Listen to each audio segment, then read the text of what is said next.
I wonder what we're gonna talk about this stream. Anything kind of weird, kind of crazy happened this episode? I don't know.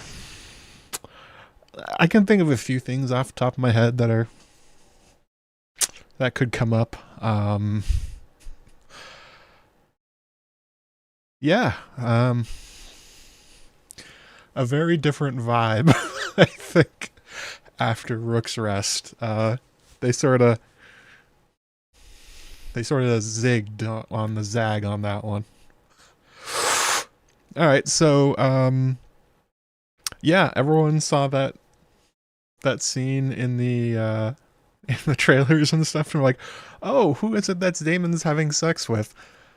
Did anybody, and I mean anybody who hadn't seen leaks about this episode, guess mom? Hands up in the chat. If you did, good on you. I didn't see that one coming. I saw it when I when I first saw the episode and rewound it. I'm like, I didn't read that right. I didn't read those captions right. I gotta go back and check this out again. What just happened?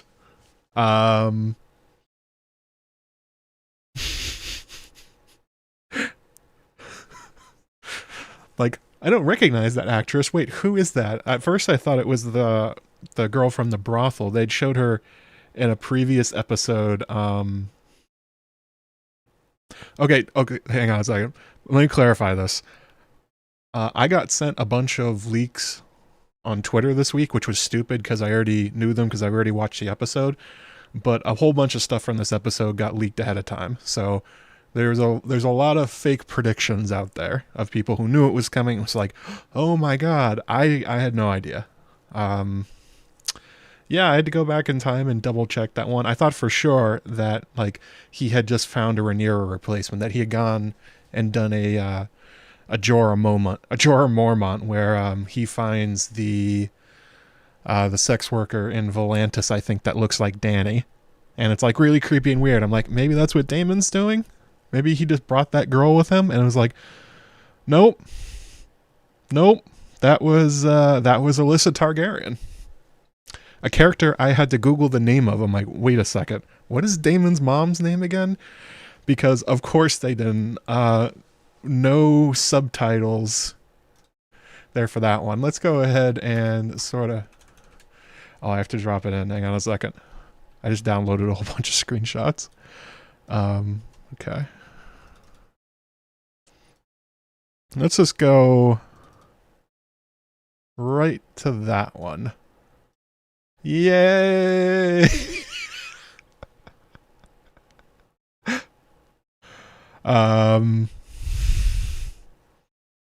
Oh, hang on a second. There we go. Make sure we get that important part in frame. I didn't remember Daemon's mom's name. There's a lot of Targaryens that comes out of Jaehaerys and Alicent, and sort of keeping track of them is a little bit of a challenge. With the blood on her neck too. My favorite son. Oh, thank you for the $50 morally.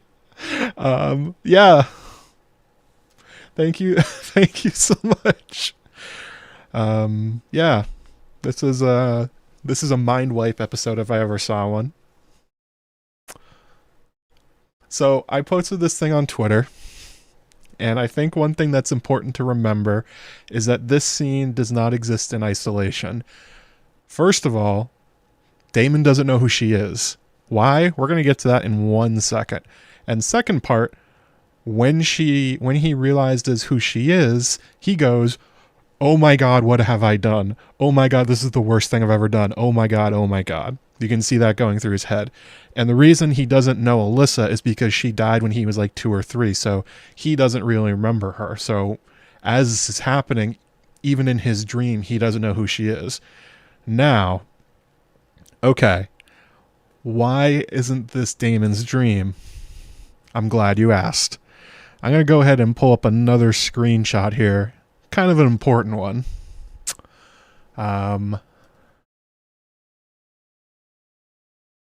There she is. There's Alys. Huh. Huh. Okay.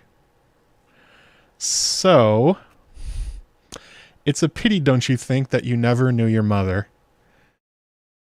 Why does Alys know that?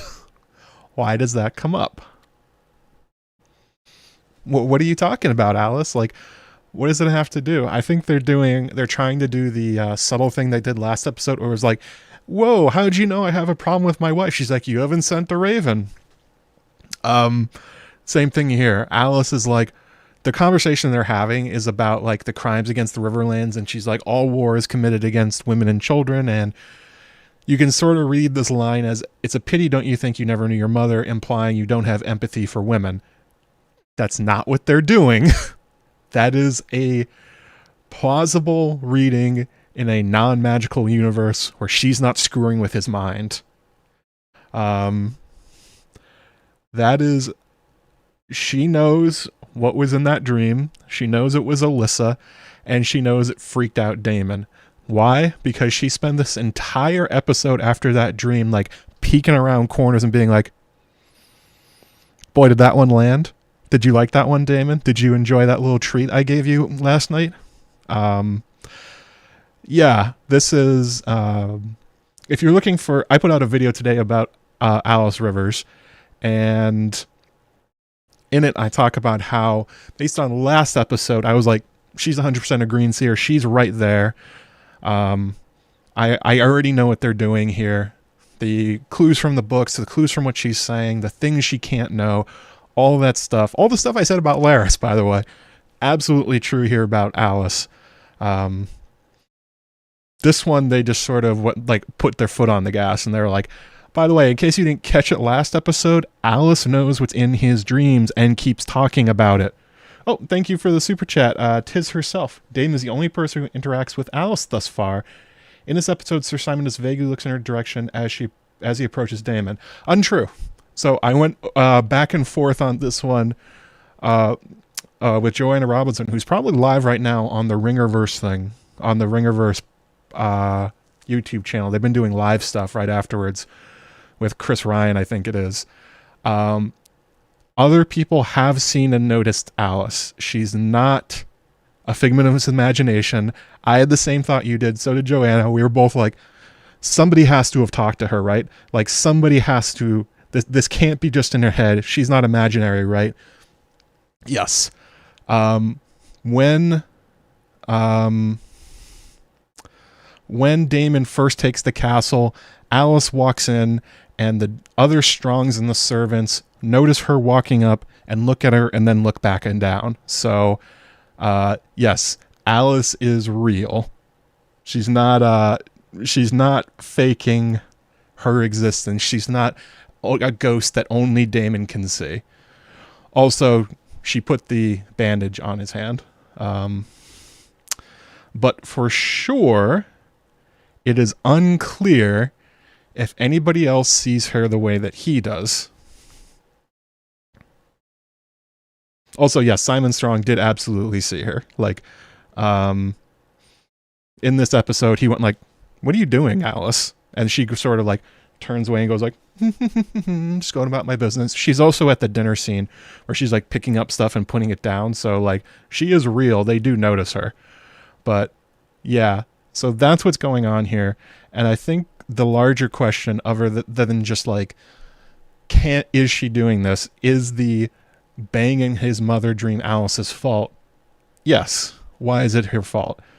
Because it's a thing in the universe that it's only green seers and people with glass candles, and I don't see any obsidian around her that can reach into someone's mind and read their dreams as they're happening and then kind of screw with them. The big example is Bloodraven to Bran. Also Jojen Reed. He basically screws with those two kids the entire way north until they find their way to his cave. Implanting messages, talking to them, reading their dreams, and like being like, oh, no, don't do that, Brandon. No. You need to leave. Like, here, you need to come north. You'll be able to fly. It'll be great. All this stuff will be cool.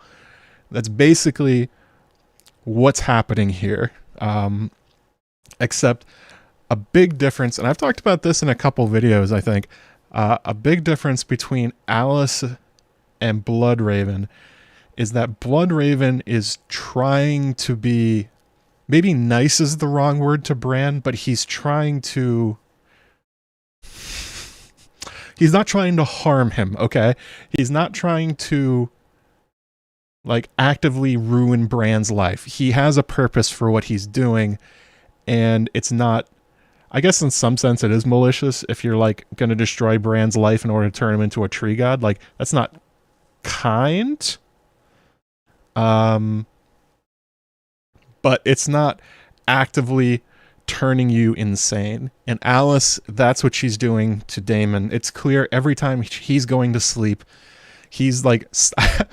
Oh, by the way, I absolutely loved this scene. Hang on a second. Did I get this one? Oh, no, I didn't. I didn't get it. But every time Daemon goes to bed, he just, like, lays on his knees and just goes, like...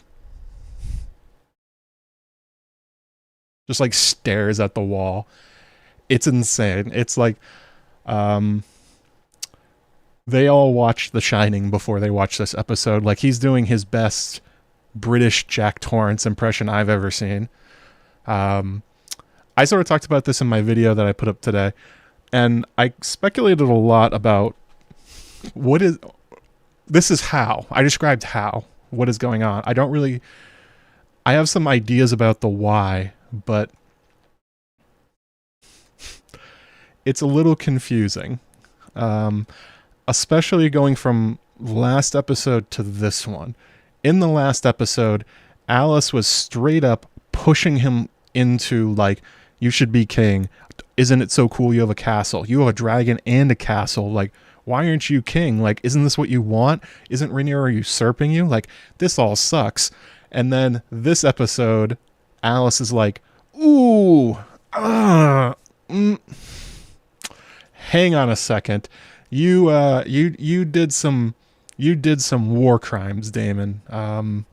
Not a big fan of that one. I'm guessing that's what Gail Rankin was talking about in her interview that I from Entertainment Weekly, where she was like, Alys is magical. Like, that's basically what she said, but they need to give her a human heart. She needs to be a person. She can't just be kind of what Bloodraven is in the show, which is just like an instrument of magic that is inflicted upon Bran. Like, she has to have things she cares about. And I'm guessing in this episode, it's establishing that Alys cares a lot about the small folk. And especially, well, women's rights came up a lot in this episode. Rhaenyra talked about it. Obviously, Alys talked about it. Alicent talked about it. It was a lot of, like, women and children being stepped on by men horny for war, which, fair enough, that is what's happening. I'm guessing, I don't know if Alys experiences regret, but she definitely had some choice words for Daemon, being like, ooh, you shouldn't have let the Blackwoods do everything. Like, maybe you should have had a smarter way of going about this, but then this is also your fault, Alys, because you're literally turning him insane.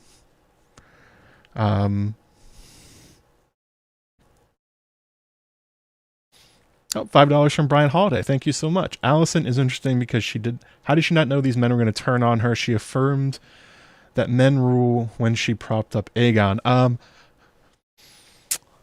What's the phrase? I think it goes, I can't believe the panthers or the leopards ate my face, or something like that. There's a lot of people that, hang on a second. Let's see if we can find a good Alicent. There it is. There's misogyny incarnate with Kristen Cole with his little notebook. I guess Kristen can read. I put up that poll a few streams ago. He's got a thing. He can read, apparently. So yes, I can't believe the leopards ate my face. There's a lot of people that sort of ally themselves with people who have regressive ideas towards them and their rights and their place in society, because they tend to believe that they are the ones who will be exempt, more or less. Like, I helped you on your way to get here. You'll remember when you get there. I mean, like, everyone else, yeah, don't worry about them, but you're going to help me out, right? That tends to be a pretty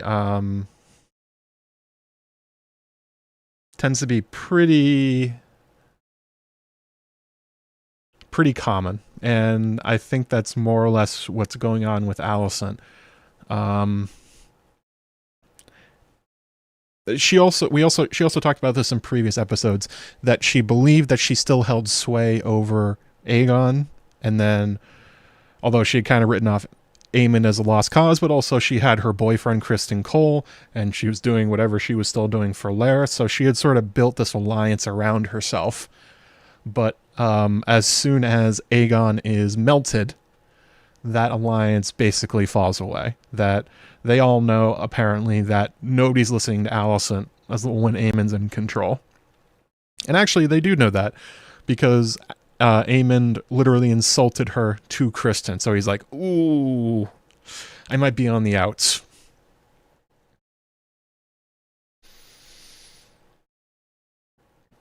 Yes, that's a good call, Egg. The closing of Alicent's prison window. Yep. Never believed they would come for me as they come for you. Happens, unfortunately, all the time.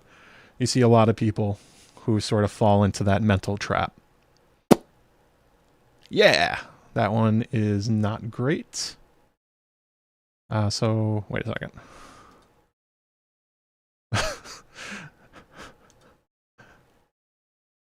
Okay.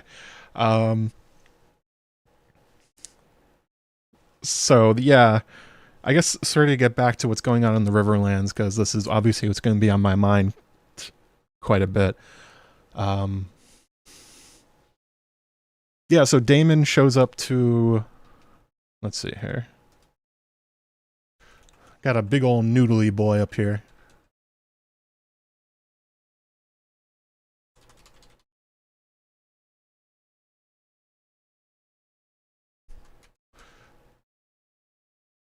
Oh, why is it so small?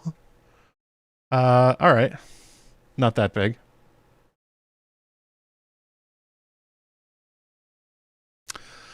So Daemon goes, okay, so in Fire and Blood, basically what happens is Daemon shows up and he rallies the Blackwoods to his cause, and they go over, and they lost the Battle of Burning Mill, but the aftermath is basically things happen and they knock over Stonehenge. So, I mean, there's a battle, there's more skirmishes and stuff like that, but the Brackens eventually bend the knee. They decided in this episode that they were going to add some text to what happened here. And there was a lot of undercutting of expectations that sort of seemed kind of a little strange.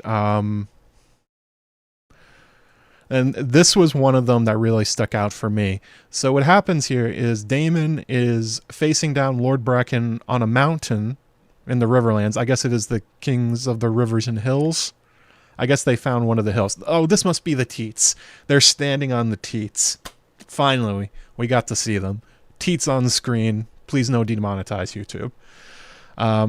Gets them all up there, and they're like negotiating, but not really negotiating. Daemon says, surrender or I'm going to murder you and your entire family. And the Brackens call his bluff and say, basically, just give him the finger and say, we choose fire. We will not serve you. They go to walk away. Caraxes like leans down and makes you think he's about to roast Bracken and all of his family alive. And he sort of gives it up. You hear some like jawing back and forth between Willem Blackwood and, I'm guessing I think this is Amos Bracken? Amos or Jonas, I forget which one it is. And he taunts about sending Samuel Blackwood's head back in a basket to him. Zinger, way to go, got him. And the after conversation is one that I actually thought was funny, but also kind of, I don't know, it felt a little strange. And I felt that way about a lot of dialogue in this episode. And Willem Blackwood is like pacing around being like, you can't let them go. Like, they said that they won't surrender. You said you'd kill them. You have to go kill them. Kill the Brackens. Like, this is what I'm here for. We're going to kill every Bracken we can. Like, screw those guys. And Daemon just sort of sits there, like, on his haunches with his armor on. He's like, I didn't think they'd be so eager to die. And it's like, you brought their mortal enemies to make them surrender. Of course they weren't going to, like, duh. And then the conversation, it's Amos, thank you very much. And in the aftermath, he's like, Willem's like, they're so obstinate, like, they are the worst. They won't surrender even if they're going to be roasted with dragonfire. And Daemon's like, duh, that's what I need them for. And it's, I don't know, it's sort of un-Daemon-like in a way to sort of be that. If you make the threat that you're going to burn them down and you don't do it, you look like a giant coward. And nobody else has to fear you. And Daemon wasn't ready to do it. And it's like, you don't make a threat you're not prepared to follow through with. He should have gone through with it. At least killed Lord Bracken. And then the aftermath of it is even worse. Like, Daemon continues to screw it. Oh, I'm sorry. I missed a super chat from Mike Hanna. $5. Thank you so much. Never thought they'd come for me, Cersei, before her Walker Shane. Hi from In Deep Geek Live. Oh, thank you so much. Yeah, that's exactly right, Cersei. How could they come for me? I'm the best one. Yes, and also welcome anybody that showed up from Robert's chat earlier. I was hanging out while I was waiting for my video to render, basically, and upload it. Yeah, that was the last one. Yeah, I don't know, and this is one of the things that, like, I can totally see. Okay, so let's just talk about briefly, like, what actually happened here. So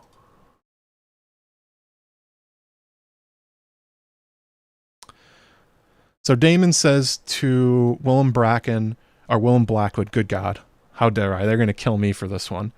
If you can't beat them in war, then you can beat them by doing all the crimes. Do all the war crimes, and they will basically swear to us in the aftermath of it. And Willem Blackwood is like,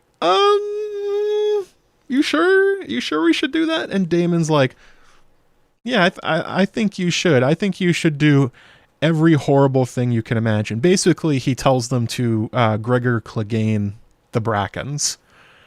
And the Blackwoods do it. We hear from, later in the episode, from the River Lords. All the River Lords who showed up at once. That was kind of crazy. Let's see here. They burned all the septs. They looted them. They kidnapped the women and children. Killed a bunch of peasants. Burned the farmlands and the towns. They did acts of barbarism against random people. So yeah, they Gregor Clegane the Brackens. And this is one of those things where it's not that I can't see the Blackwoods doing it. I thought Willem would give up more of a fight to it. I mean, I know they've sat him say like 15 times, I hate the Brackens, I hate the Brackens, I hate the Brackens, they're our ancient enemies, I hate them so much, oh my god, I hate them so much. Even that's a lot. Especially for a guy like Like, well, basically like those in charge of the Blackwoods, which makes me wonder if Willem Blackwood isn't long for this world.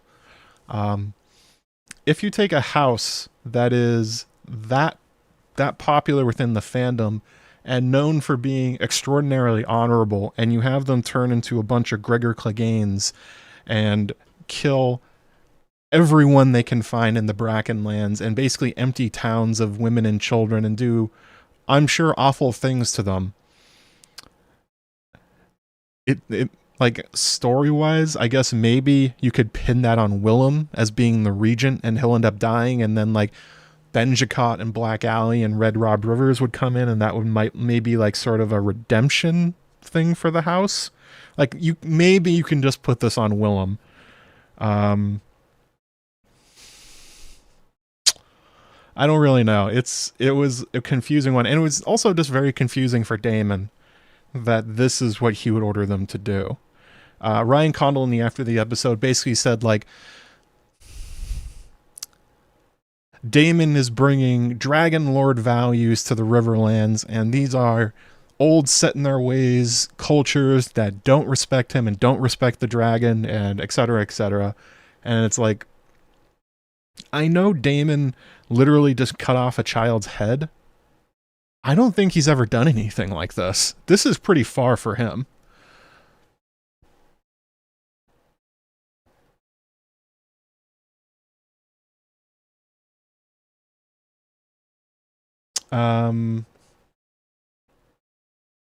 But I think the other side of it, and this is sort of what I was talking about at the beginning, is that Daemon's not in his right mind at the moment. And I think there's going to be a lot of talk about, like, how could they have Daemon do this? This is totally out of, like, literally like I just did. This is out of character for him.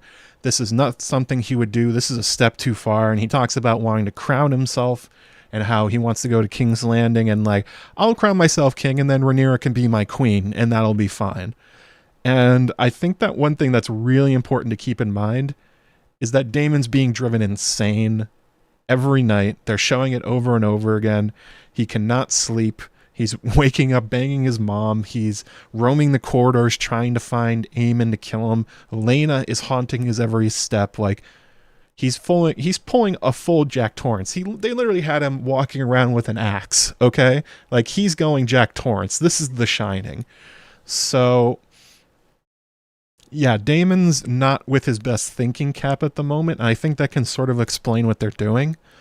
And they've showed him to be very conflicted, and they've showed him to be somebody that sort of wants this stuff, but only when really pushed towards it. You know, this is like almost kind of like an extension of what he did to Jaehaerys, but it's such a huge step forward, and I think that's almost what Alys was doing, was like, oh, I kind of let the dragon off the leash. And oh no, I didn't realize how far he would go. Maybe there's like regret there. But yeah, this is like saying, how could you do this, Jack Torrance? How could you try and kill your family? Well, he's literally being driven insane by the building and his weirwood bed and Alys Rivers haunting his every step. So I guess that's how you can sort of logic your way to it. I think the problem is Matt Smith's performance when he's not in his weirwood bed is maybe too normal. And maybe that's why it's probably not going to read for a lot of people. He's just sort of doing his normal thing. He doesn't seem like disordered. He doesn't seem disheveled. He's like going around and chopping wood. He's putting on his armor. He's going down in Caraxes to face down lords. Like, every once in a while people catch him looking at something that's not there, but I don't think the performance is sort of showing the level of insanity that they want Daemon to be feeling to explain what he's doing. I don't know. Does that make any sense? I don't want to feel like I'm like apologizing for it in any way. It's just like, I think that's what they're going for. I think it's just hard to read. Like, you really have to be all in on the idea that Alys is driving him to madness and that he is making almost no logical decisions all the time. I don't know.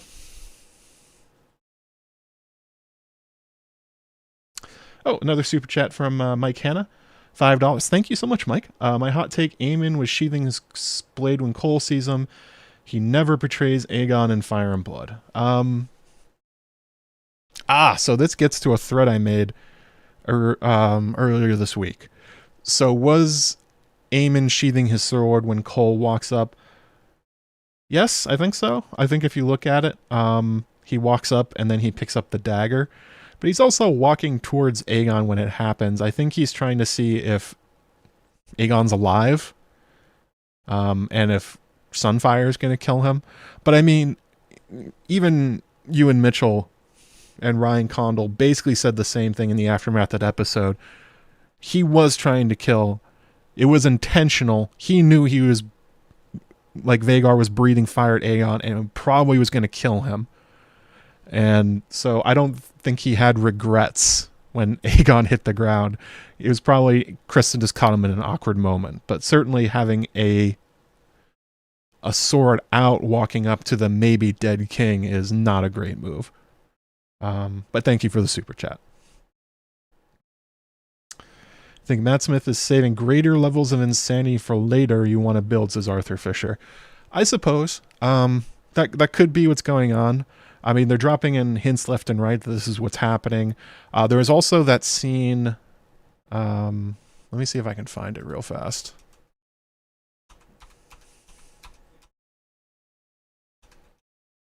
Did I get Daemon in the hall? No, I ran out of time before this stream. I didn't get all the screenshots I wanted to. There's the scene where Daemon's in the great hall of Harrenhal and he's chopping a lots of wood. And you might have missed this if you didn't have the captions on. But basically, the captions say disembodied screaming. And if you turn it up a little bit, you can hear it. That you can hear the sounds of women and children screaming all over the place. And then when Daemon looks up, Alys is sitting there. And she's just glaring at him. And as she walks away, the screaming goes away. Which, by the way, as building onto my Alys Rivers video, the fact that all this stuff keeps happening when Alys is around is sort of the point. He has a weird experience, she shows up. He has a weird experience, she shows up. She's basically watching him the whole time. So, yeah, I think they just like kind of didn't go far enough to show his really disordered thinking.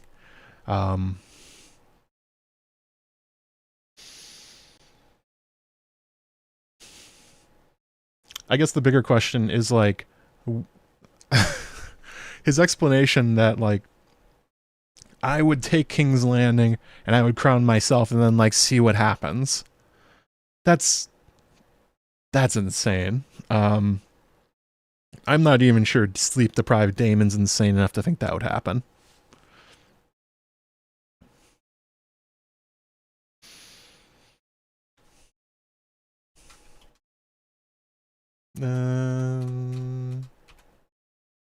Yeah, here's one with him and Alys when she's bandaging his hand.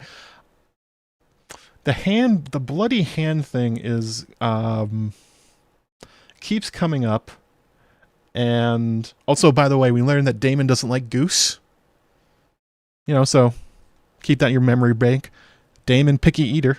Doesn't like peas. Doesn't like goose. Won't have them. Red currant, though. And weird drinks from witches. He's all about that stuff. Oh yeah, that's a good point in the chat. Where is it? Jason B, she's learned to listen to the wind. Isn't that how a weirwood speaks? Yes, that's the other hint that she's a green seer.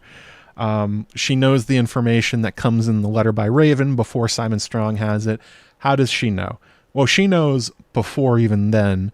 I think the implication is the screaming of the women and children is the screaming that's going on in the Brackenlands, and that Alys is like maybe sending it to him in some way or causing it.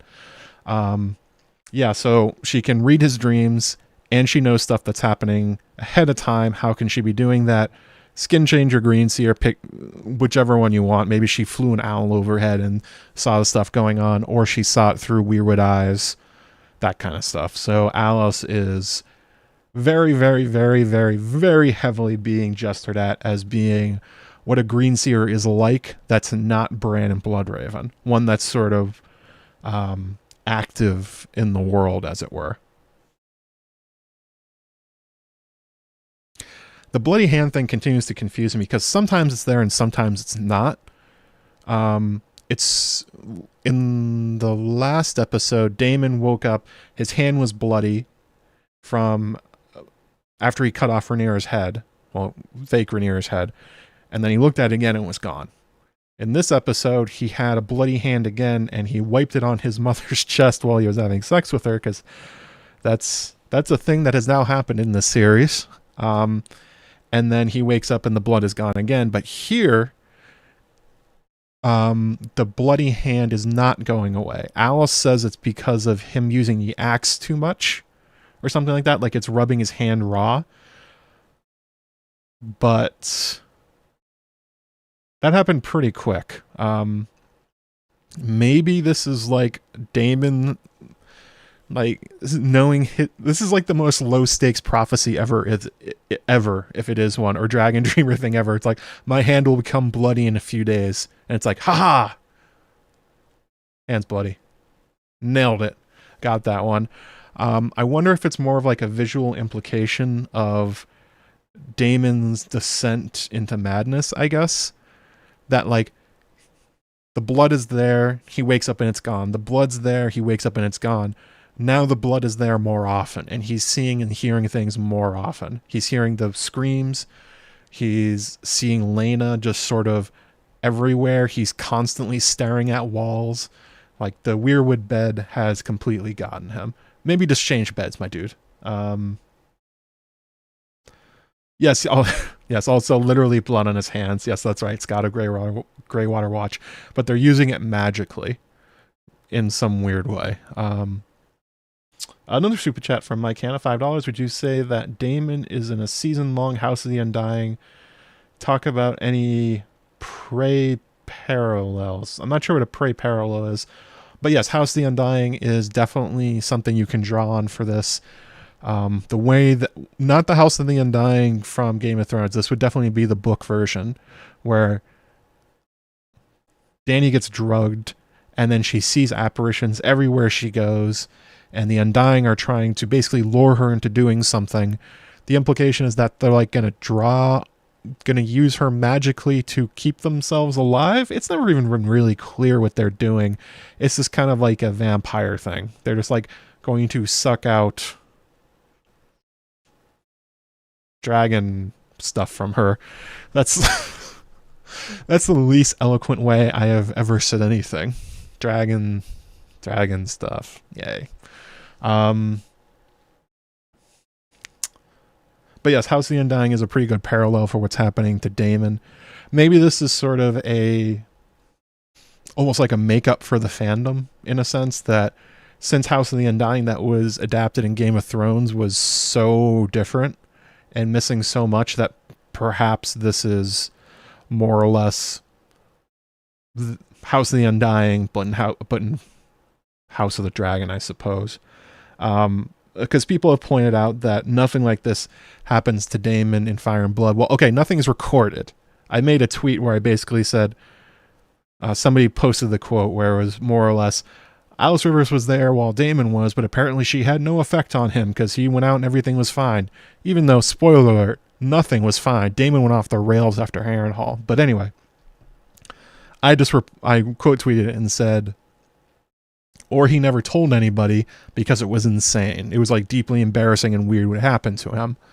So I guess there's some room in there if you really wanted to do something like this, especially because even the quote of Daemon going from Harrenhal to Stonehenge to getting the army going back to King's Landing, there's still time in there. So this hasn't been that long. This has been like a week or something like that.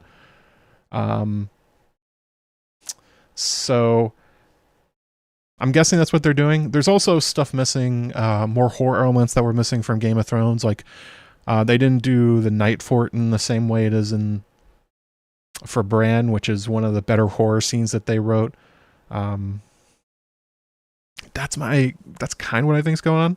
Also, by the way, hello everybody. Make sure you slam that like button. subscribe if your first time. Also, I got a new video that came out literally earlier today because I was rushing to get it done. 34 minutes on Alys Rivers. So, throw that one in the chat. Mods, if you could grab that one for people. If you want to watch that later tonight or tomorrow morning. A lot of what I'm talking about will make sense after you've seen the video. I'm sort of doing a summarized version. If you can't tell, this was kind of the big part of the episode for me. Not just because I love Harrenhal and the Strongs and the Blackwoods and weird magic stuff and Alys Rivers. The rest of the episode was not a lot going on. There were some good moments with Baela and Corlys. There was interesting backstabbing from Rhaenyra Strong, I guess. But this seemed to be mostly the highlight of the episode, and sort of, I imagine, more people are going to focus on, especially because of the whole Daemon banging his dream mom thing. That will never not be weird to say. That is a thing. I remember getting DMs after the screeners went out, and everybody was basically like, "Is that real? Like, I'm not hallucinating, right? I'm not like Daemon. That really happened." Although, interesting fact.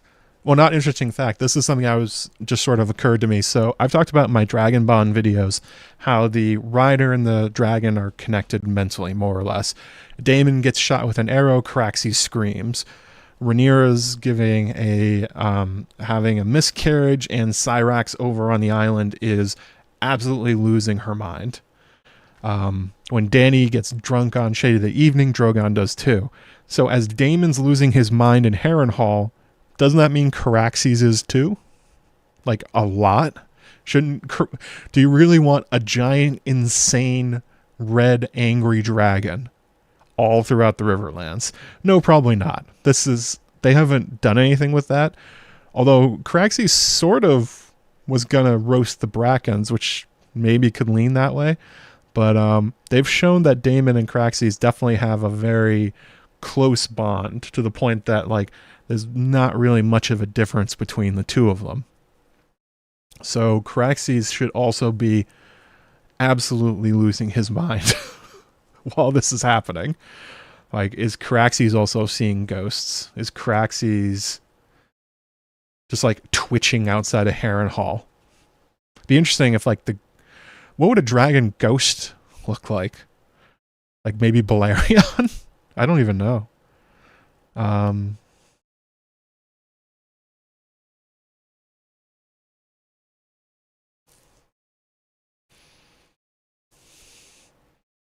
Be kind of interesting. So I think that's kind of most of what I wanted to say about what's going on with Daemon and Alys and the Blackwoods and the Brackens. I mean, obviously this is like pretty crazy to have the Blackwoods, Gregory Clegane, the Brackens. Yeah, that's kind of my instinct, that they're going to pin it on Willem and end up killing him rather soon. Because they keep mentioning Benjamin, so he's coming. They're going to have to get rid of Willem somehow for him to no longer be regent, for Benjamin to take the lordship. So, yeah, he's not long for this world. That could make some sense. Although I was kind of happy about one part of what was going on here, and that is they sort of talked about a lot about faith being a problem between the Blackwoods and the Brackens, and basically the rest of the Riverlands last episode.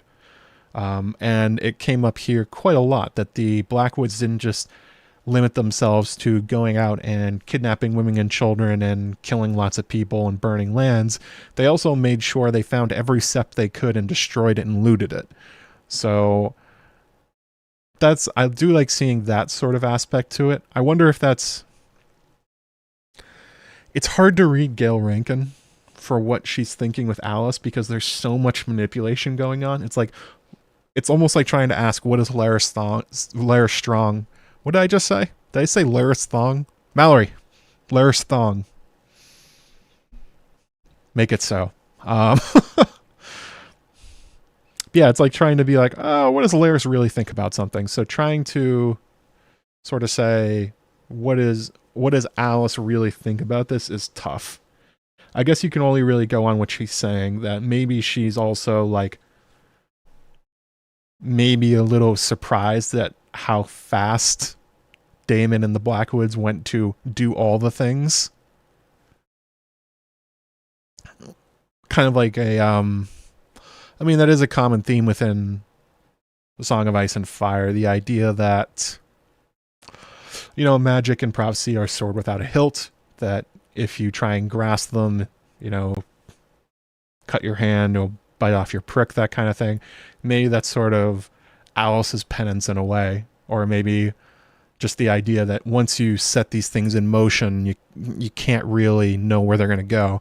And if you take somebody like Daemon and unleash all of his worst desires, all the things that hold him back from being a terrible person, you may not be happy with the outcome of it. And maybe that's what they're doing with Alys.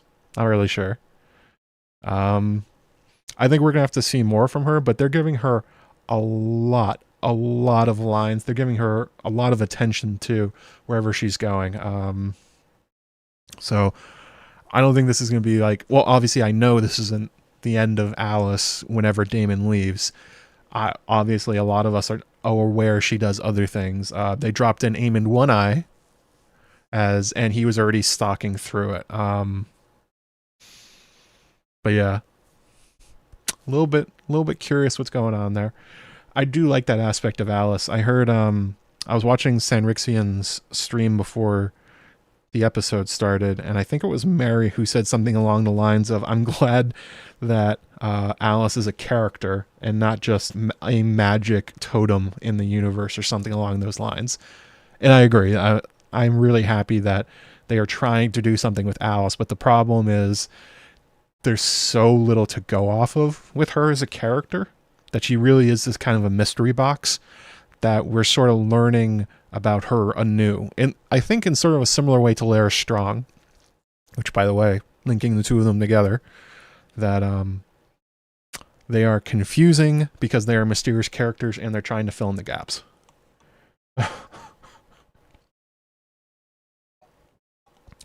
All right, so I looked away and House Thong is going swimmingly. Isn't House Thong just what was it? Mallory, she drew Dara Naharis in a thong. That was pretty. She's drawn a lot of thongs, actually. She gave one to Harwin that was ridiculous.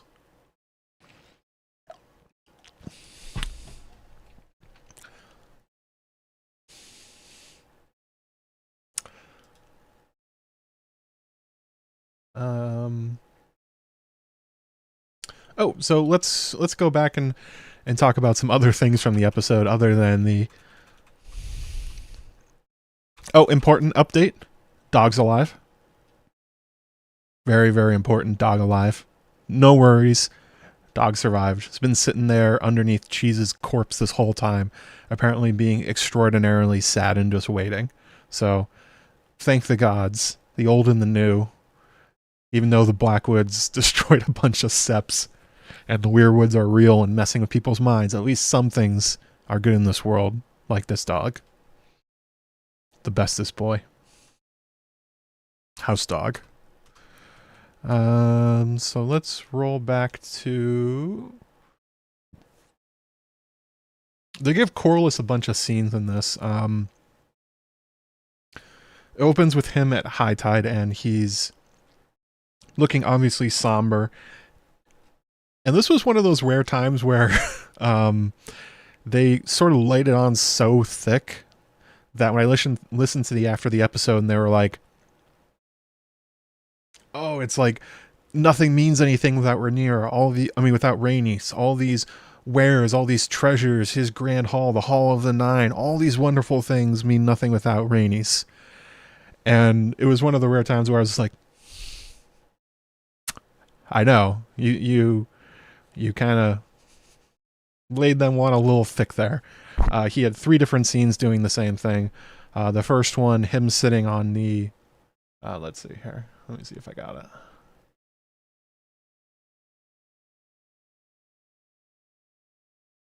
a single tear going down his face. He's sitting on the driftwood throne where we've seen Rhaenys previously sit.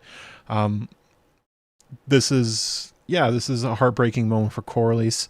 He has lost sort of almost the purpose in his life, which is interesting to think about because that's not really the impression that you get from Fire and Blood Corlys. There's sort of the sense that he goes off on adventures because he really enjoys them, and he's like only settling down with all of his wealth because he's gotten too old for it, more or less.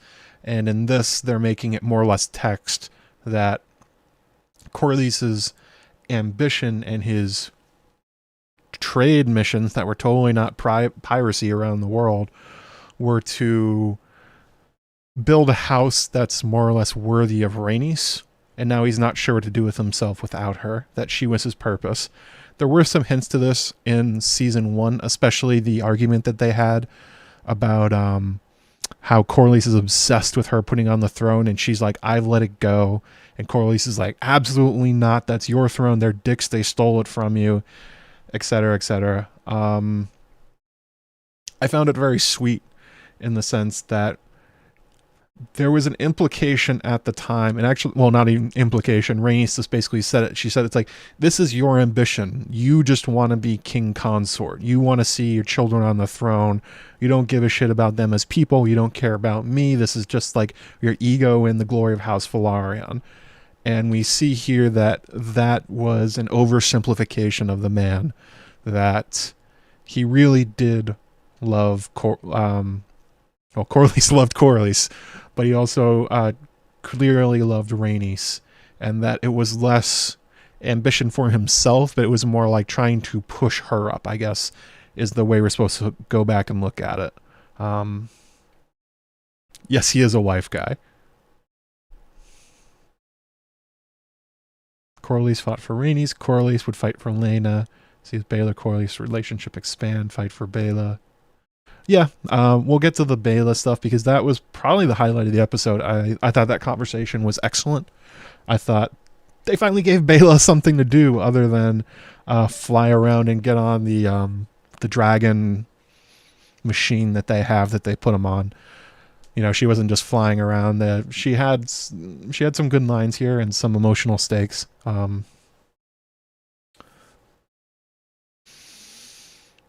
It's interesting to think about, but also kind of confusing because at a certain point he had enough gold. The problem wasn't gold. The problem was he didn't have enough allies, and you can't buy your way into allies. So I guess it was sort of making her, okay, let me think this through. So they're saying that Corlys was trying to make, so he was trying to make her a throne as nice as the Iron Throne. He was trying to make her a life as good as she had as a royal, as what he thinks that she's deserving of. And okay, yeah. Although I think a lot of that was in the long past. He did that as a pretty young guy, but sure. Let's see here. We'll get back to that when we get to Baela. Where's the traitor dragon head? The idea of a traitor dragon. It's still kind of insane. Did I skip it? There it is. All right, let's talk about traitor dragons. Is it possible to be a traitor dragon? No, that's not how dragons work. In after the episode, they basically all said that Kristen's just dumb. That he didn't understand the implications of what it would mean to drag a dragon head through the city. They made a good point about how Meleys is well known to the city, and how, Rhaenys has flown over the city 1,000 times, and everyone knows and likes Rhaenys. Like, this war isn't about Rhaenys sucks. This war is about Aegon versus Rhaenyra and who sucks less, I suppose. That's more or less how they set it up. And Kristen expected it to be like the conquering hero. Look, we killed our enemies. Isn't everyone happy? And they're like, No, we liked Maelys. We liked Rhaenys. We kind of hoped this wouldn't happen. Like, the crowd is not like, woo, we wanted you to go to war. This is awesome. Like, that's the opposite of what they want, especially in the aftermath of the blockade. They also showed quite a lot of scenes of there's no food, or the food they have is terrible or moldy. People are trying to flee the city and being unable to. They had the big scene with Ulf and his wife, whose name is Kat, apparently. I caught that one in the caption this time. But I think the biggest thing is that they had some random kid say the line. I don't think we've seen him before, but they gave him a pretty impactful line. He said, I thought they were gods. I thought the dragons were gods. And Ulf, curiously, Ulf the... Oh no, I'm sorry, it's not Ulf, it's Hugh. Hugh the Hammer says, they're just meat, or it's just meat, which really made me wonder. This is where my mind went when I was watching it. So they started this, okay, go with me on this. This is one of the stranger implications of this scene that I'm not sure was intentional and makes me wonder about the writer's strike and stuff like that, and how much they were able to think through all the scenes, because there were definitely some here that felt pretty polished and pretty great, and there were some that were just like left me scratching my head. And this one was, they started this scene letting us know as the audience that meat is scarce, food is scarce, everyone's hungry, and they drag through a dragon head, and there's a lot of meat on that dragon head. Not only that, it is steaming as they're going by. And later, they literally have the crowd chanting for meat. And I was wondering if they were going to, like, wherever they put Maelys' head, if they were, like, going to rip it down and start eating it. I was like, did you really want me to wonder that? Was that really where this was going? That they were just going to start eating dragon flesh? I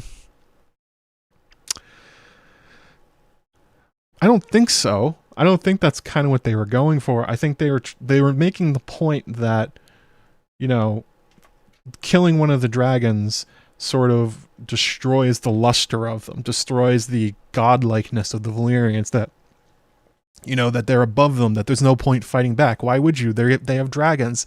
Look what they did to Harrenhal. And you just sort of see the crowd going like, yeah, I guess these are just people. I mean, they have dragons, but yeah. I don't know. I don't know if they wanted to imply to the audience that these people were going to grab the dragon head and start eating it, but that's where my mind went. I was like, oh, that's a little weird. Yeah, meat's on the menu. Like, dragon meat's on the menu. Oh, another super chat from Mike Hanna, $2. Is Daemon marching on his way? Yes. Otto's on his way down to the Reach. He was going to go to Old Town to get the army with Daemon and Tessarion and bring them up to start fighting, but he sort of sidetracked and went to Highgarden instead. He didn't make his way down to the High Towers in Old Town, but yes, the High Tower forces are marching. Gwaine just went ahead of them. There's a lot of marching armies that are just sort of not doing stuff. Like, we heard that the Starks are coming down with their graybeards, and the Freys are now arming themselves, and the Blackwoods are arming themselves, and sort of the Vale, but not really. The Stormlanders agreed to a marriage alliance with Aemond to one of the four storms. They haven't showed up. They haven't done anything. So there's a lot of people that have declared for one of the sides, and have done jack all so far. High Towers are one of the first ones to try and do something. They're actually marching an army. Also, the Lannisters. We keep hearing about the Chekhov's Lannister army, that they're coming. Don't you worry. The Lannisters are coming. They're going to have to come through the Twins. They're going to mess up the Riverlands. We watch out for them. It's been like 3 or 4 episodes now, so...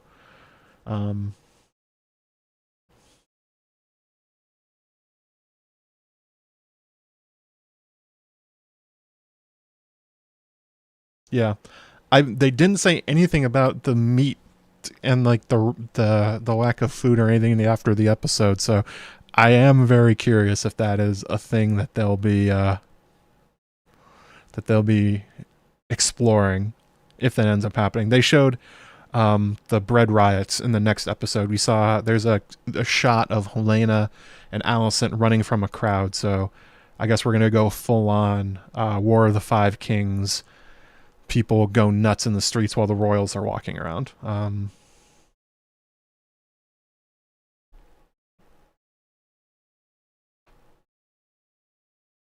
Stormlander's going to Benjicott catch hands at some point, I suppose. They keep also Chekhov's Benjicott. They keep talking about him, keeps not showing up.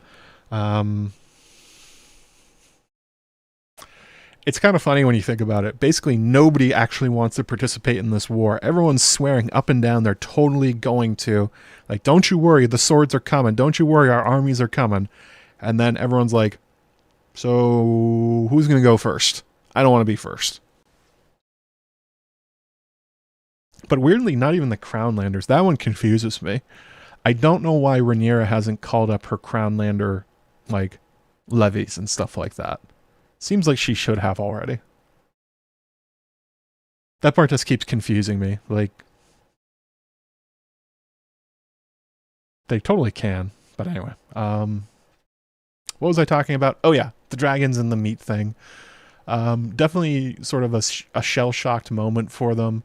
Kristen has a funny line where he says, don't they realize we won the battle? Gwaine says, strange victory if it was one. And then the important part, I kept calling him Ulf, it was Hugh.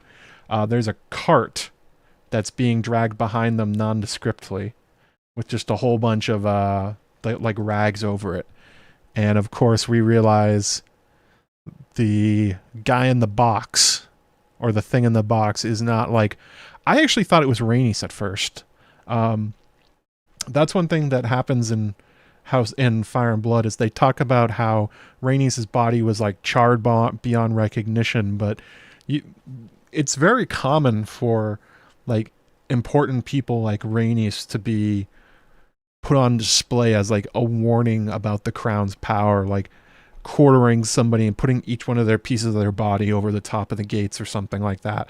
I thought they were gonna open up that box at first, and I was like, is that Rhaenys?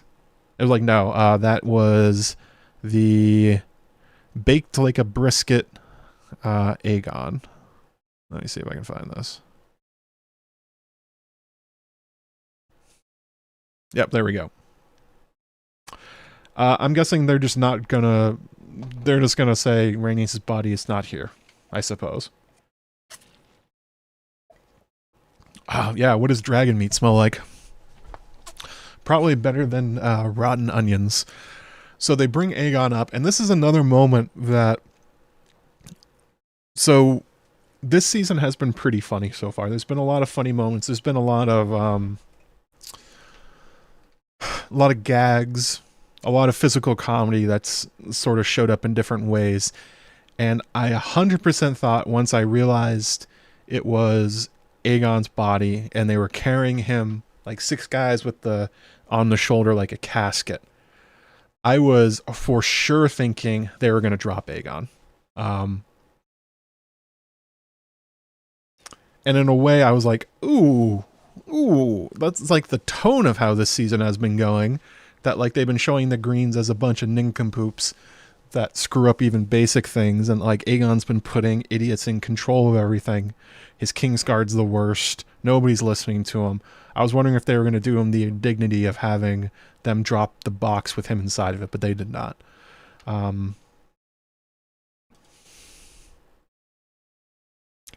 Maybe a missed opportunity. Although I think the one thing, there was definitely a major plot running through most of the episode, and that is this face towards Aemond. Oh, thank you again. Super $2 from Mike Hanno. What are Simon Strong's true motives and allegiances? Okay, you just reminded me. Pause on Alicent and Aemond and her realizing her son's a Kiddenslayer. Like, not like killing his nephew, but like trying to kill his brother. Simon Strong is incredibly hard to track from episode to episode. He came off in the opening episode as far more clever than he lets on.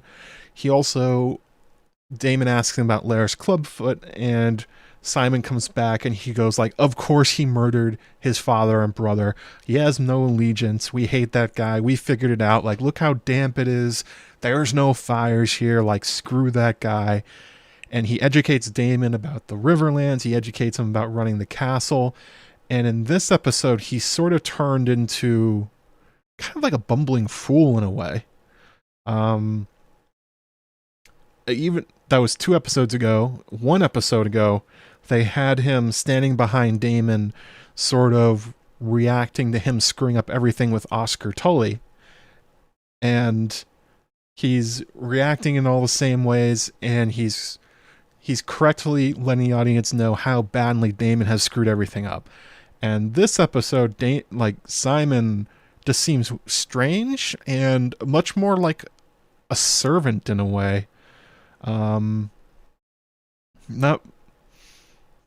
I don't know. There was they made him look more buffoonish, which I'm not sure if it was kind of uneven writing for him as a character.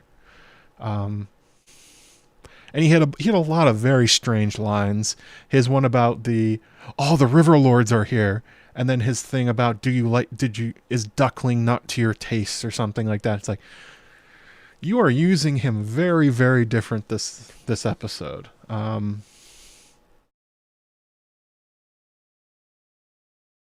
Yeah. In terms of what his true motives, allegiances, I think, like most lords of Harrenhal, Simon's just trying to survive. Especially with war breaking out all around him. The Lord of Harrenhal, which he is in not title and then in practicality, is an extraordinarily precarious position. The first person that shows up, like Daemon, takes the castle, and you hope that they're nice to you. And Daemon's been pretty nice, but he has no standing army to defend himself. He has no coin to do anything with it. He can't arm the castle. He can't defend it. So he's basically in the position where he's kind of got to be sort of a lickspittle guy to Daemon, I suppose. But I don't know. It's been uneven writing for him. It's like they're having him play a different kind of guy every single episode. I don't think he has any greater motive than just don't die and don't be kicked out of your home. Because that's one thing that I think gets lost with the Strongs during this time. The Strongs don't have another castle. This is all they got. It's never been revealed what their castle was before it. But yeah, he loses Harrenhal. Simon's got nothing. And he basically has nothing anyway. He tells Daemon that he has no coin. They basically have no stores. Everything's falling apart. They can't do anything. Yeah, I think that's the sort of where he's at. Like, don't be the guy caught in the middle of the dragons dancing.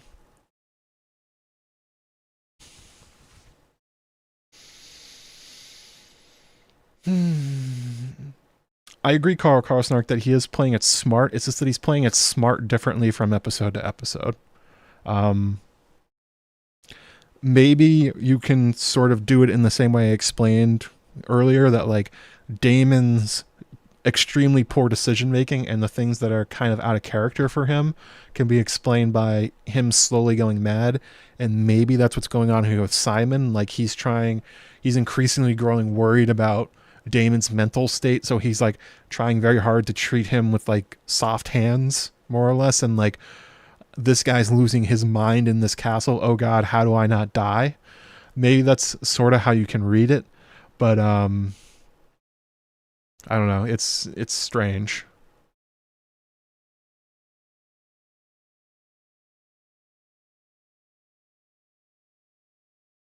So that's my best guess on Simon.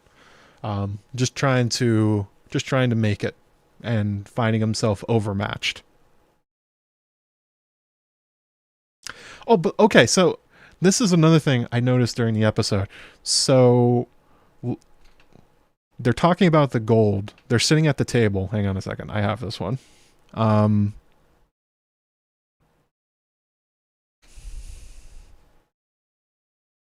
Where is it?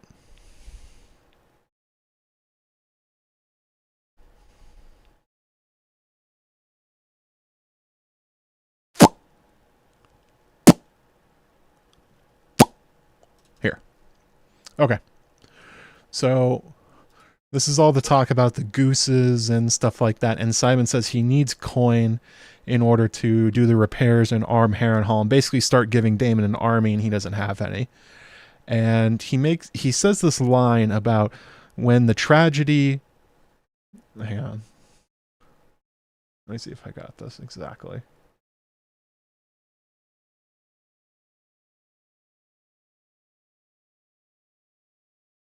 I kind of ran out of time, so I didn't have enough time to take down everything.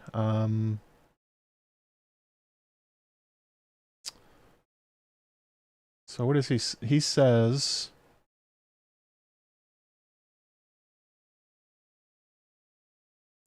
Simon says there is the matter of payment. After the tragedy that befell his father, Larys transferred his wealth to King's Landing. So this is sort of what I'm talking about sort of uneven characters.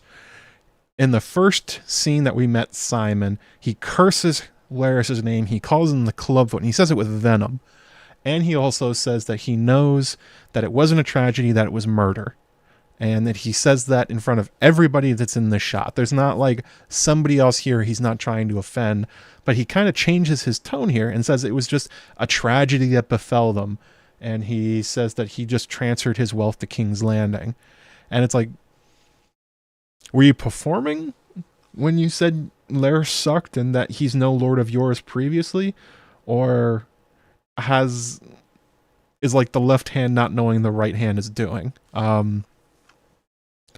It felt, yeah, this was one that really stuck out to me. I'm like, that's awfully deferential for a guy that you said that you know killed your brother. Or your cousin, or whatever. Yeah, wasn't a big fan of that. There were a lot of like little moments like that. You can sort of forgive the ones with Daemon, because like, he's literally going insane, but some of the others were kind of strange.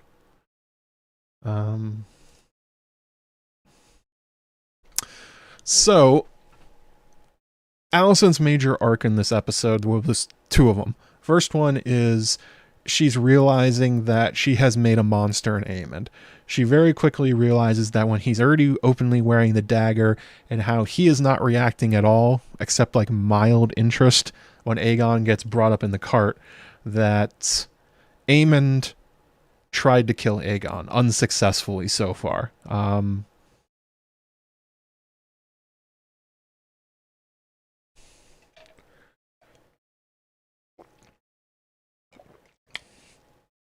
And she gets like, she continues trying to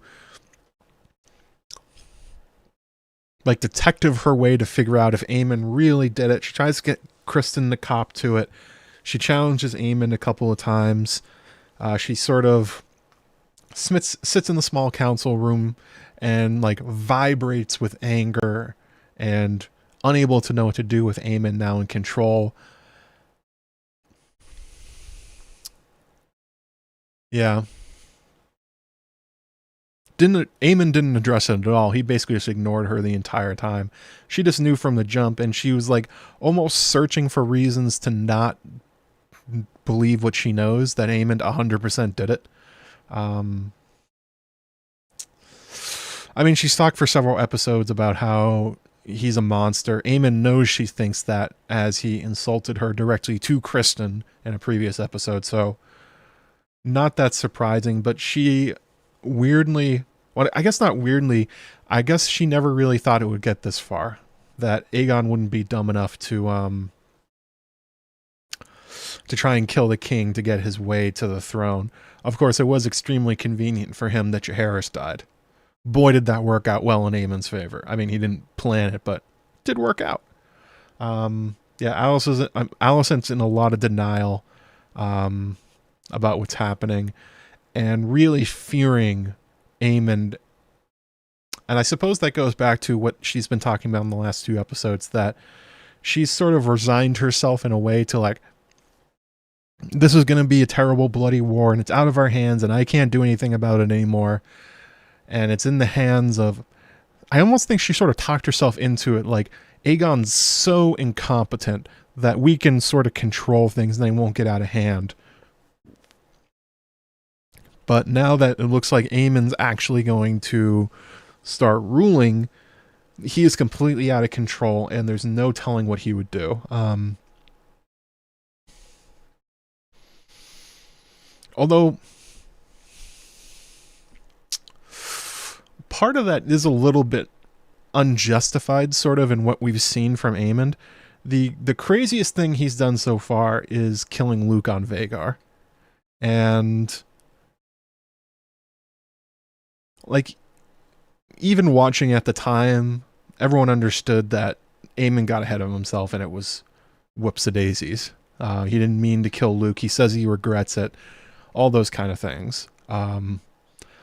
Alicent's looking at him like, I guess now that I'm thinking about it, in a sense, that now that she knows in her heart that Aemond tried to kill Aegon to get on the throne, or at least was so reckless as to not care if Aegon gets burned alive by dragonfire, that she's looking at him with a new light. He's sort of been hinting at that he's this way for a while, but there's definitely been an air of sort of being a pretender for Aemond for quite a while. Like, he didn't mean to kill Luke. He did attack Rhaenys, but that, and Rhaenys, but that was sort of in a fair fight. He's not going around like butchering people. Aegon's arguably a worse person for what he's done to the common people of King's Landing. Aemond is relatively controlled in a sense, but I guess she's just sort of sensing that he's been holding back for quite a while and he's not going to anymore.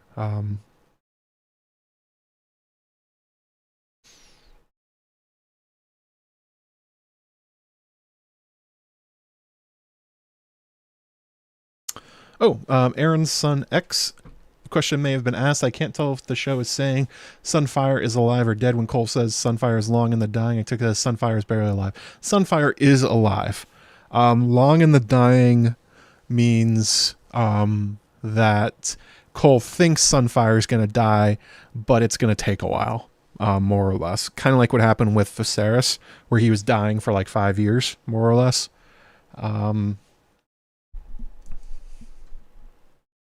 But yeah, Sunfire's not dead. Even if Cole thinks Sunfire's dead. Nope. Sunfire is gravely wounded. Sunfire is incredibly injured. Had basically one of his wings almost ripped off. Hit the ground hard. All that stuff. Like, not in good shape, but alive. More or less a parallel to Aegon. There's definitely a sense between the two of them that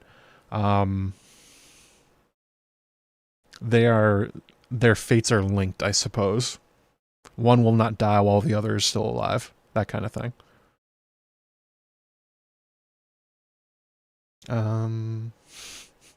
Tell your kids you love them, throw around the ball once in a while. Yeah, I guess it is one thing that to sort of see him do it and to be concerned if he actually would. I mean, looking at the two kids growing up, I would be far more concerned about Aegon. Like, the things that Alicent has seen him done, the way he entertains himself when he's not in the Red Keep, the many women he's probably abused. Like, Aegon has all the signs of being someone to be very concerned about, but I guess in a sense that Aemond is a different level of concerned.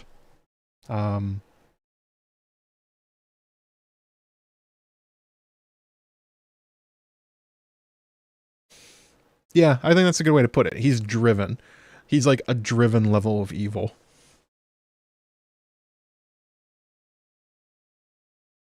Not great. Then we get to... Let's just jump ahead here and let's go to Aegon in his long dying in a similar way to Sunfire. So his skin and his clothes basically melted onto the armor. They drop in a line. They have sort of a voiceover from Orwell explain why he's still alive, when we saw other characters in the previous episode literally turn to skeletons within metal when they get hit with dragonfire. Basically, they're saying Valyrian steel is fireproof. So that's why he ended up surviving. The Valyrian, I mean, it makes sense. Valyrian steel being able to protect you from other people who use dragons is probably a good precaution. So that's why he survived, which is kind of interesting to think about. Like, how do you test that?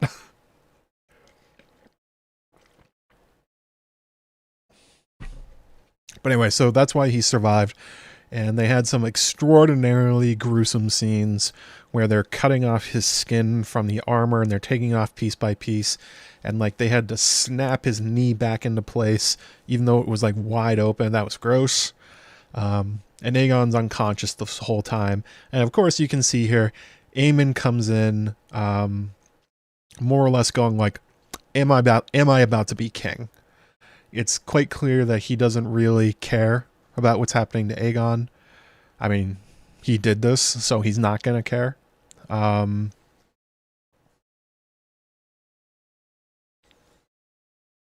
He also, like, his one question during all of this is like, all right, so he's toast. Who's in charge? Is it me? Am I in charge? I mean, if Alicent didn't know he did it, and that not only he did it, he feels no remorse like she should now. Pretty gruesome. Also, by the way, guys, make sure you slam that like button if you're enjoying this.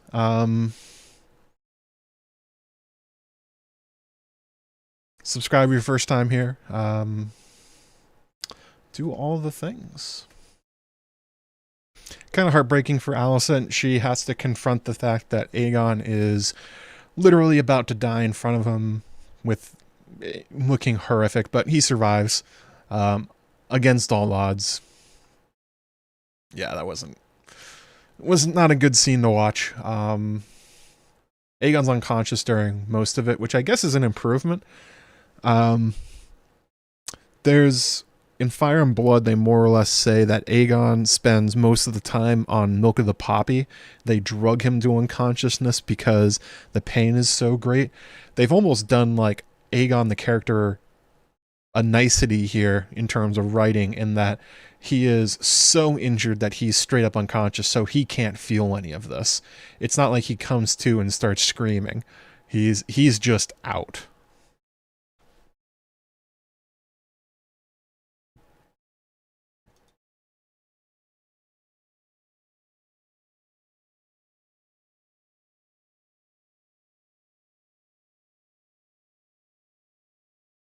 Aemond plotted Jaehaerys' death. That's what Helaena references to. I think the child was Aemond's blood sacrifice.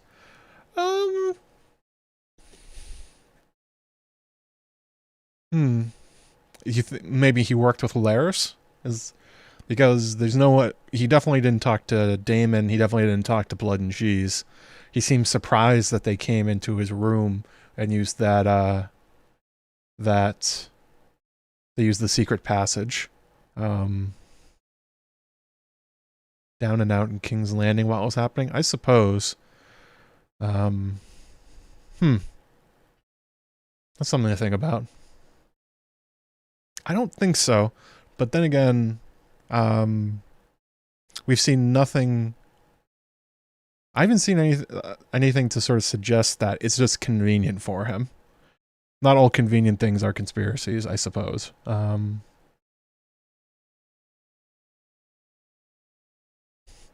Yeah, it's heartbreaking to see. I mean, Aegon's a shit, and he's not a good king, but this was horrific to watch.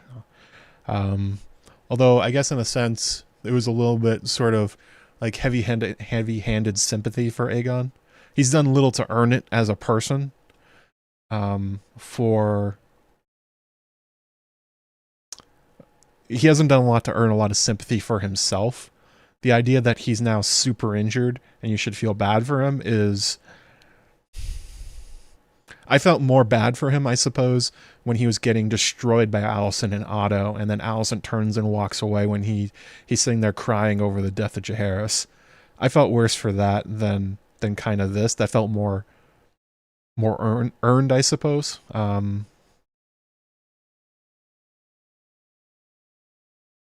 This was almost like, look how injured he is. You must feel bad for him. Like, I do, because it's horrific. But I don't think that doesn't really change my opinion on Aegon. Those other scenes changed my opinion on him. I felt a lot more empathy for him. There's not a lot of empathy for in the same like character way for a guy who got burned alive because his brother hates him.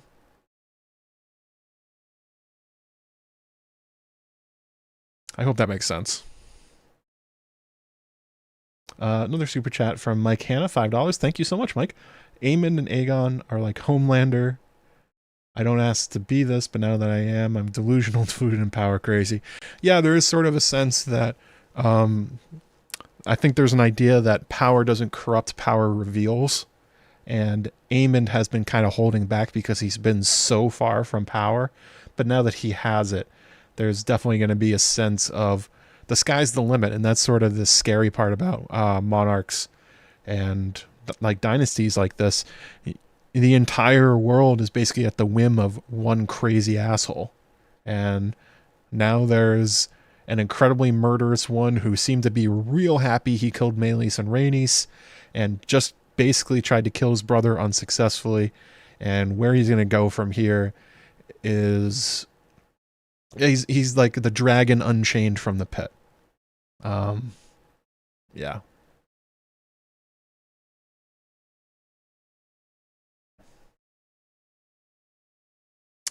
Let's see here. We already talked about Harrenhal and Daemon. There actually was a very sweet scene with Baela and Rhaenyra. Hang on, let me grab it.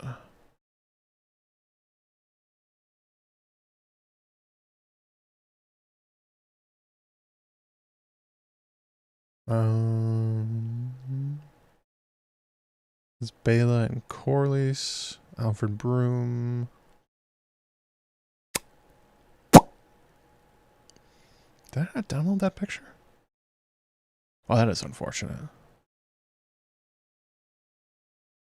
Oh, if you guys want to see it, here's Aemond's total level of concern with Aegon. There's literally none. It's almost like a mild curiosity at what's going on to him. Like, oh, he's not dead. Curious. I thought he was. Maybe that's what Aegon... Okay, so going back to the question of was Aemond going to kill Aegon in the field, I think the reason, if you want to go backwards from here, and the way he's reacting to seeing Aegon, like, still alive in his armor, is that he probably thought Aegon was already dead, or he was going to die soon, so no point, like, getting caught stabbing him. But clearly his reactions here is there's zero remorse.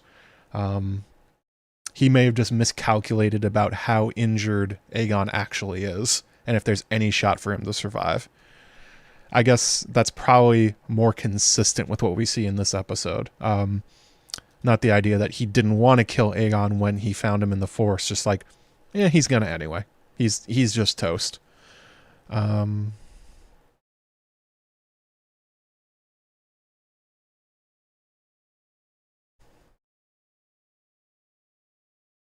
I cannot find that one with... Oh, there was an interesting one. Helena pops up twice during this episode. The first one when Aegon's being carted by, and she has sort of the same look on her face that Aemond does, where she's not bursting out into tears. She's not concerned. She's not really upset. She's just like mild interest, like, oh, there goes my husband. Oh, all right.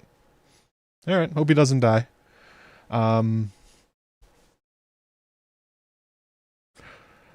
I know that, like, canonically, there's not a lot of love between Helaena and Aegon.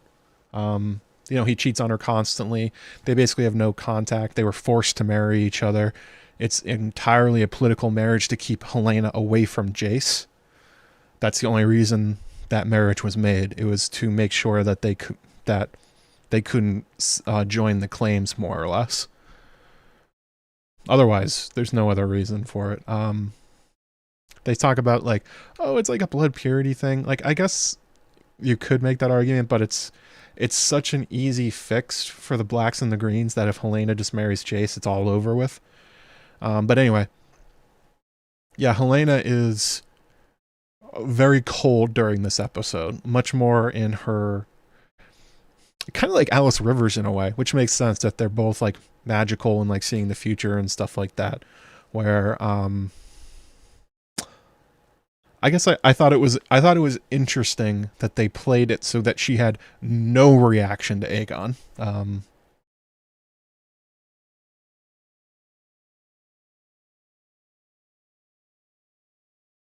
Yeah. A good point that she, as a, well, this is one of the things that's hard to track with Helaena. The hardest thing to track with her is how aware of stuff is she? How clearly does she see her visions? Because with Blood and Cheese, she said she was scared of the rats. She didn't say, I'm scared of the guys that are going to show up tonight and kill my son. So, and the dreams that she puts on the wall and the way she writes them down are very disordered. They're very all over the place. They're like, you really have to try hard to interpret them. And here, if you're going for the idea that Helaena is not concerned because she knows Aegon's not going to die, that's kind of a weirdly clear dream, I guess, in a sense. That's much more like reading ahead in the script and less like what we've seen from her so far. Although in a previous episode, they did definitely have her act very like cold, in the sense where she was talking about like, I don't have the right to be sad about the death of Jaehaerys, and like everyone else has it worse and they don't even know me, and that kind of stuff. But this was very, maybe she's just kind of like a frozen emotion kind of person. Maybe that's the better way to view it, instead of the sense of this is her understanding Aegon's future and knows he's going to be okay. It may be, yeah, it's probably closer to the lines of like a lot of grief. But based on what she says later in the episode, it seems like she knows a lot more than she's been letting on.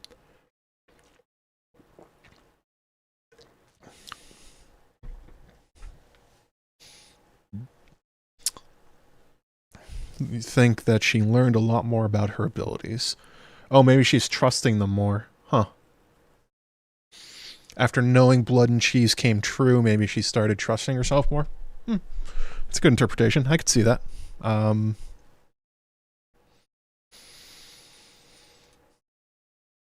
whoa.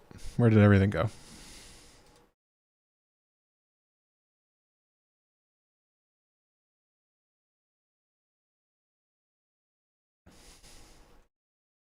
Then we get an annoying scene with Alfred Broom being a dick. This was kind of the same message over and over and over again. And the one thing I liked about, I guess, the last episode was that when they were comparing Rhaenyra to Aegon, it was a little bit subtler in the sense that she was like, okay, we'll go to war. I can't go, but Maelys will. They put them, like, Aegon and Rhaenyra right next to each other, but kind of similar situations, but not saying the same words. They had Rhaenyra say the exact same lines this episode. She said the thing about, what would you have me do? The same thing that Aegon said to his mother. She had the same rant about how she needs to get out there and do something. She needs to be seen fighting for her cause. Everything Aegon was saying.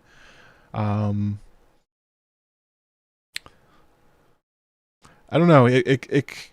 I know that's what they're doing. I know they're comparing these two characters and showing them to be a lot more similar than people realize. and that their challenges are really out of their hands in a sense, that the war is out of their hands and they're trying to like pull it back into them. But I guess the difference is they're not doing enough to differentiate, like, so they're putting them through the same situations and what's different about them. And it's like, she's just like, I'll take down Vhagar, like, Cyrax is faster, I can pull it off. And everyone's holding her back, and I don't know. It's like confidence is basically the one difference. It's kind of, I don't know. I understand what I understand why they were repeating the lines while they're having the exact same conversations happen, but I think it would be better if they weren't so close to being the same thing. Another $5 from Mike Hanna. Parallels Aegon walking past her after Blood and Cheese. Yeah, I'm sure that's what they were doing. It was just... Oh, okay, so here's the thing. After the episode of that one, Tom and Fia Saban both said the same thing, that they exchanged a glance of pain, that Aegon wasn't walking past her and ignoring her. It was that they don't really know how to be a couple, but they are feeling the same things, and it's like this moment where the two of them bonded a little bit in this one moment, and they're not really sure what to do with those feelings. This one from Helena was just like uncaring that he was going by. Yeah. Different steps. They walked by each other on the staircase going up to the second level.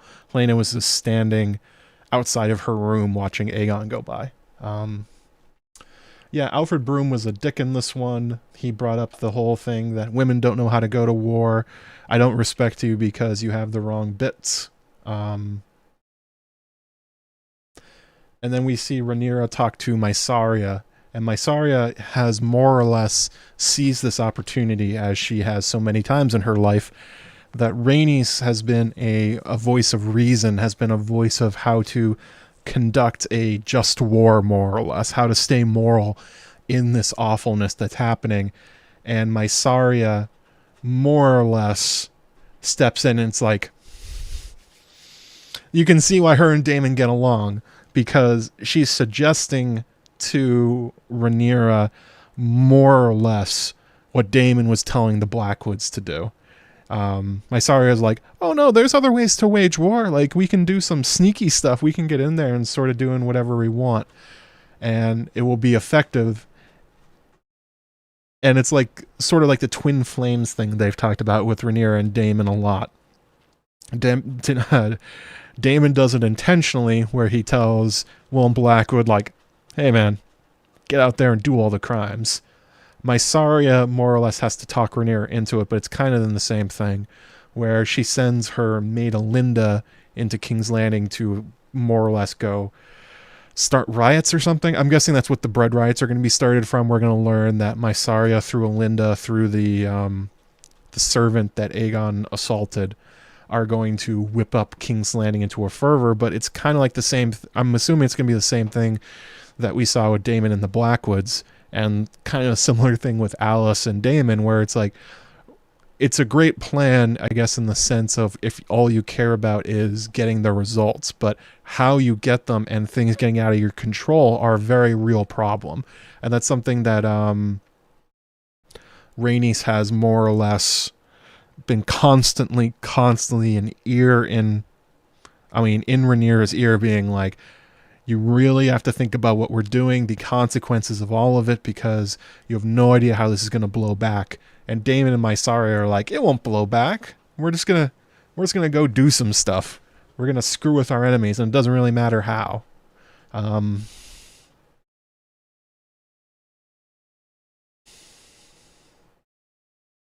Do not underestimate your subjects. They are 1,000 living in the shadow of the Red Keep and forgotten too long.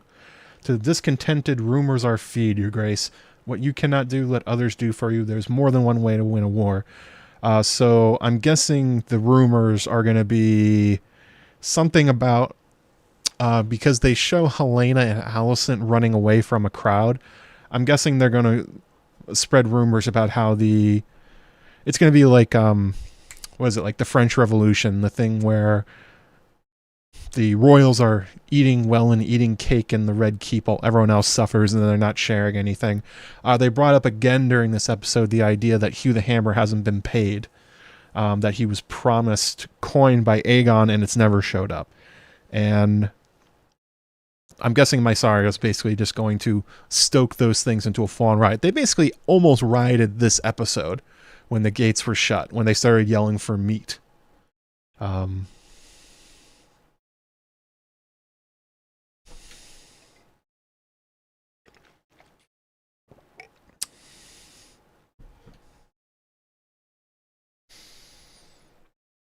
In Mysaria, more or less, this was actually something that I didn't like about the episode.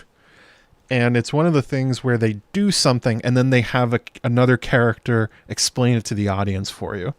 And the Mysaria explaining how Kristen Cole made a mistake about the parading the dragon's head through the city, I thought that was obvious already. That it was like, you know, the line about their gods, and they showed us how they're all hungry and all this stuff. And it was like, I'm not sure we really needed Mysaria to also come in and deliver a paragraph explaining what that, you know, what that whole scene meant. Like, I got it. It was okay. She sort of folds it into the plan of, they are afraid, bread is scarce, the king has fallen. They whisper each other that when Viserys lived, there was peace. Right.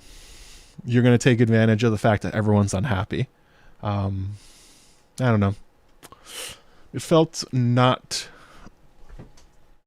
great. There's a few things like that bothered me. Oh,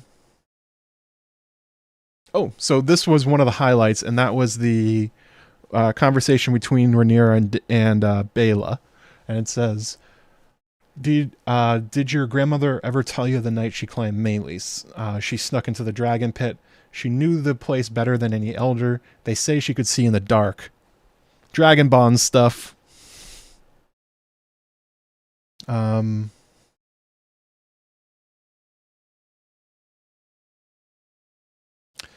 Yes, it was for Rhaenyra, but it's still explaining to the audience a scene that they already explained pretty well, and then they reinforced two or three more times throughout the episode. Like, the whole they closed the gates and everyone's almost fighting, and then they had Hugh talk about it. It was a lot of the same message. It was really hitting you over the head. Like, yes, the city is a tinder. You just need to throw a match and it will light up. Except they showed it like 4 times. Oh yeah, so here we go. Baela says, my father was furious, his own mother's dragon, the fastest beast ever known, and she'd have none of him, but bent the neck to Rhaenys. So that was really interesting. They talk a lot about dragon bonding and riding and what it takes in this episode. And we learned not only that Meleys straight up said no to Daemon, that you can't just take whatever dragon you want, but Rhaenyra's also been having problems. I guess she went down and tried to tame Vermithor or Silverwing and almost got killed. Funny seeing Daemon upset about losing Meleys, and also they're obviously pulling this scene back into what happened with Baela and Rhaenyra when Vhagar got claimed. Clearly, they already knew the story of Rhaenys taking Meleys from Daemon, and they sort of saw it as a theft in the same way Daemon does, which is, I wonder if that line was put in out of people being confused about why Baela and Rhaenyra would get so upset about Vhagar being claimed by somebody else. Like, that was a point of criticism last season where people were like, what are they so mad about? Like, they don't own Vhagar.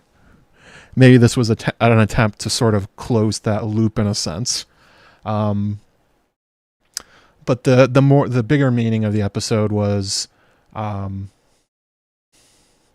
she was fierce in love and anger. She didn't always care for me. What she gave me, in the end, I'm grateful. Baela says, I wish I had known her when I was young. And Rhaenyra pumps her up and says, like, ooh, you're kind of all I got. You are very like her in some ways, and with her gone, I must rely on you, I think. Would you give this to your grandsire? I do not wish to stand alone. And it's the hand of the kingpin, which they have kind of made a big point over the last couple episodes that Rhaenys didn't have it already. And Alfred Broom was like, why do I have to listen to you? You're not hand of the queen. Like, how are you in control of this council? It was very strange that Rhaenys didn't have it already, but they're sort of correcting that mistake here and having Rhaenyra give it away. But yeah, that was a kind of a lovely sentiment and send-off for Rhaenys as a character.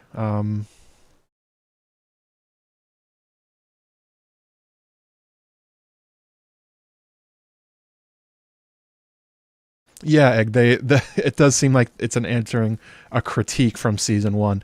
And obviously they do read reviews, they listen to things like these, they watch other people's streams and videos and stuff like that. Like, they don't live in a bubble, so obviously they hear it.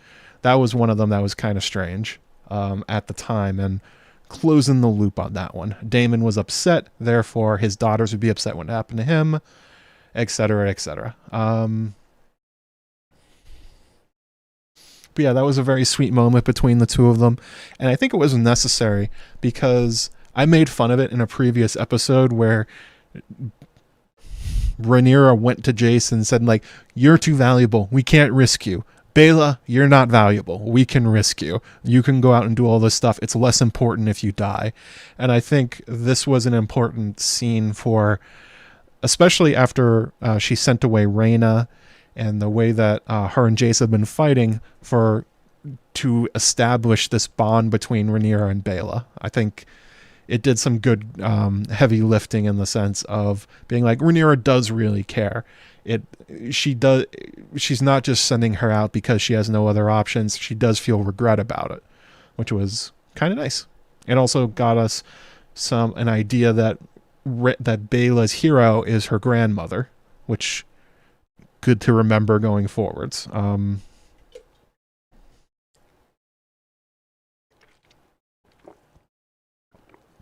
I don't know if eating a dragon would be a good thing, but if you get hungry enough, you're going to try. And if you get hungry enough, you're going to try long pig, as it's known.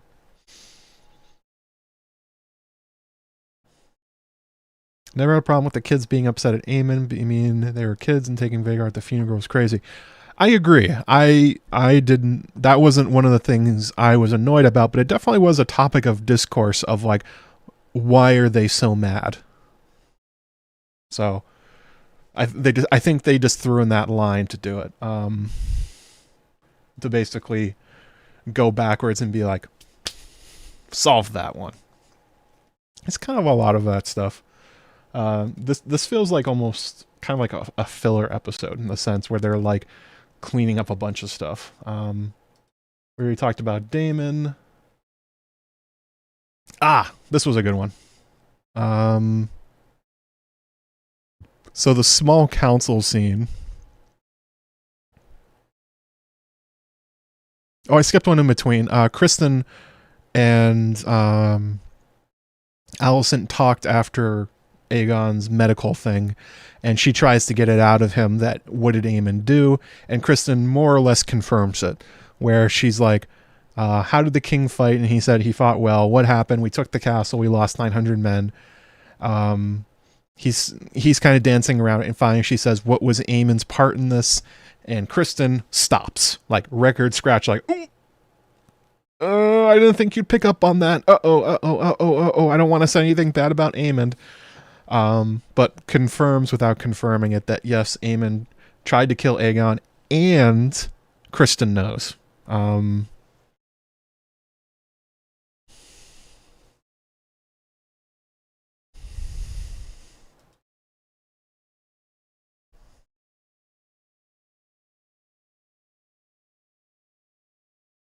Let's see here. Let me pull up something for the small council. Oh no, that is another medical scene. Good reaction shot though.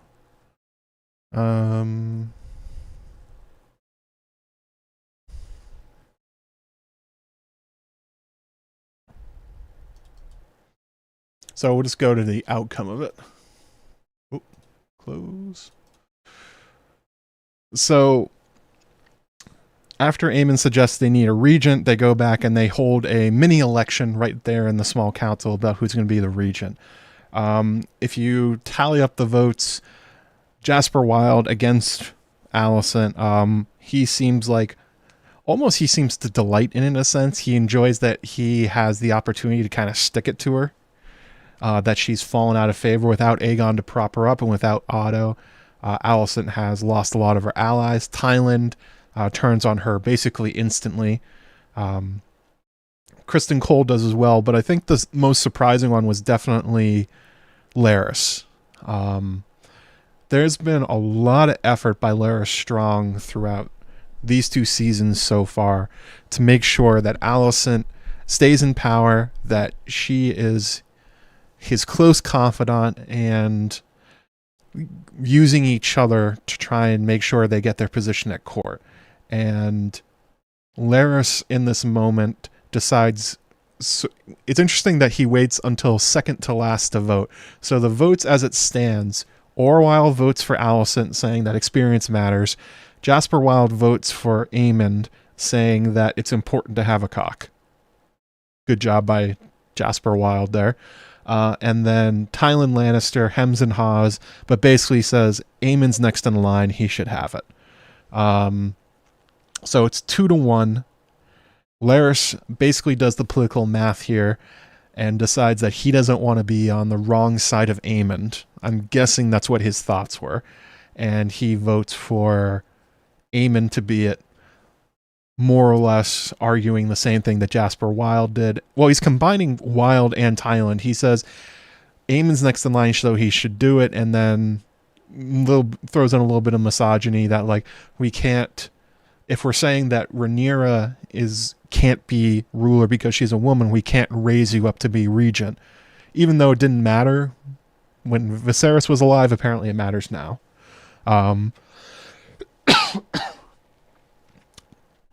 Although in a very, very sneaky way, Larys has already cast the deciding vote. Like, Alicent has lost.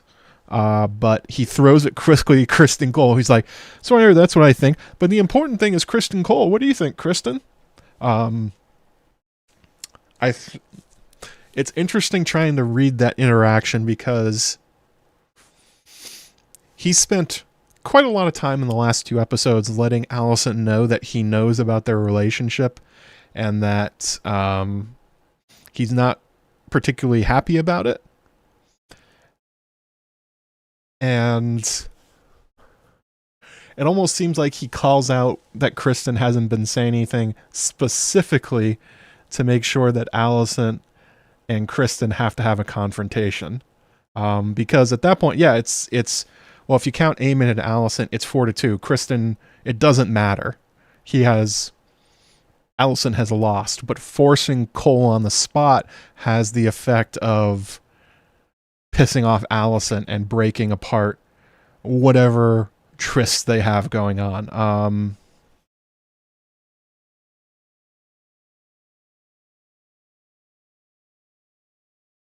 I think that's what's going on there.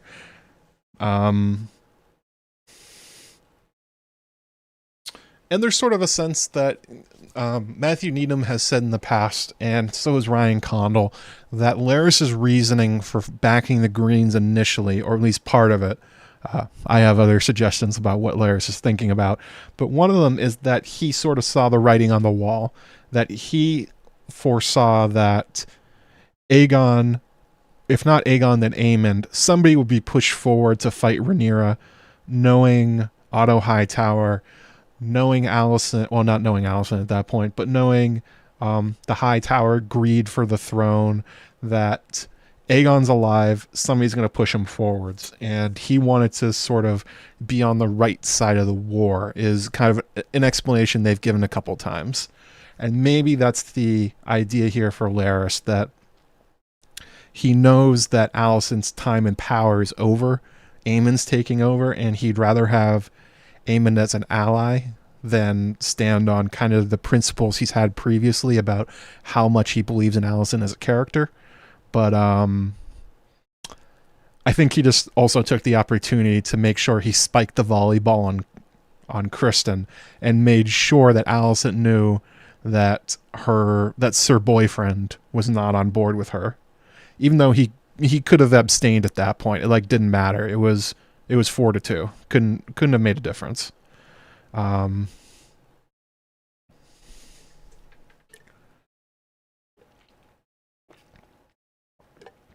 Larry said that council's like the auntie at Christmas dinner.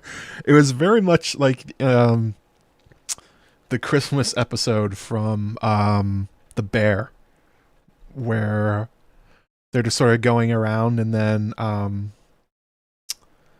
Mikey and I forget his name in it, but Mikey and Saul Goodman just start fighting at each other, and they start poking each other. Kind of similar to that. Bless Larys for always making sure that he gets maximum drama out of it. Aemond takes over and starts giving out orders left and right.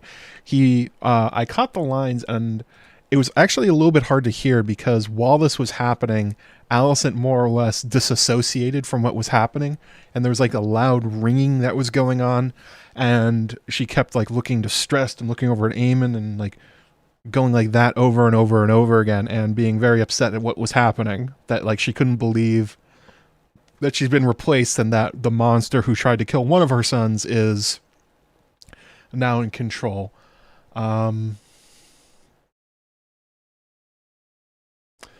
So one of the first things that Aemond asks about, he says, what's going on with the Riverlands?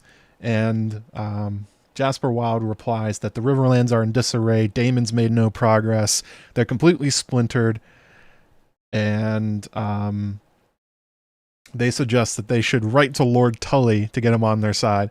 That's worked out so well for the Blacks so far. That's what they're missing. They're just missing a letter. Although they might have more support than they previously realized, accidentally, because of how badly that Daemon has messed up the Riverlands.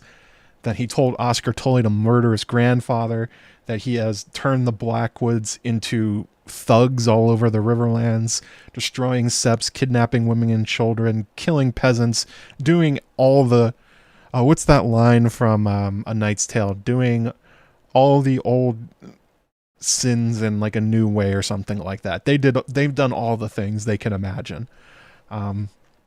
So the Tullys might be surprisingly more receptive to Aemond at this point than they have been in the past, just because they're pissed off at Daemon. Way to go, Daemon. And then the other thing that came from this conversation was they're sowing the seed of doubt between Aemond and Larys Strong.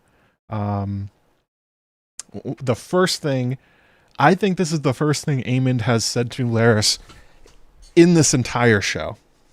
I don't know if he said another word to the guy. He says, how can I trust the man who... Well, he says it differently. I was kind of taking quick notes at this point, but he said, how can I trust a man who lost Harrenhal? And more or less accusing Larys of being in cahoots with Daemon, since Daemon's at his castle and the Strongs are not dead. I was wondering when they were going to bring that up, because that's a thing from Fire and Blood, that Aemond and Larys don't get along, but there's never a reason for it. It's just like he distrusts Larys in some fashion. And there's been a lot of different interpretations about like what would happen between the two of them to make this happen. Still unclear. I mean, Larys is not a guy to be trusted. I thought previously that maybe he was going to find out about what he does to his mother, but he doesn't care about Alicent at this point. So they're starting sort of a thing between the two of them. I'm not really sure where it's going to go. Larys might be worried that Aemond is far more difficult to manipulate than Aegon. He is more difficult, but not impossible.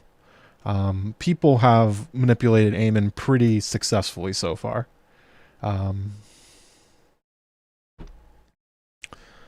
Yeah, that's a good point, Egg. Like with my video today talking about Alys versus Larys, maybe there's like Alys says something about what she knows about Larys, from, you know, growing up his nursemaid and watching him turn into the monster he is. Maybe she has a lot more insights on what he actually gets up to.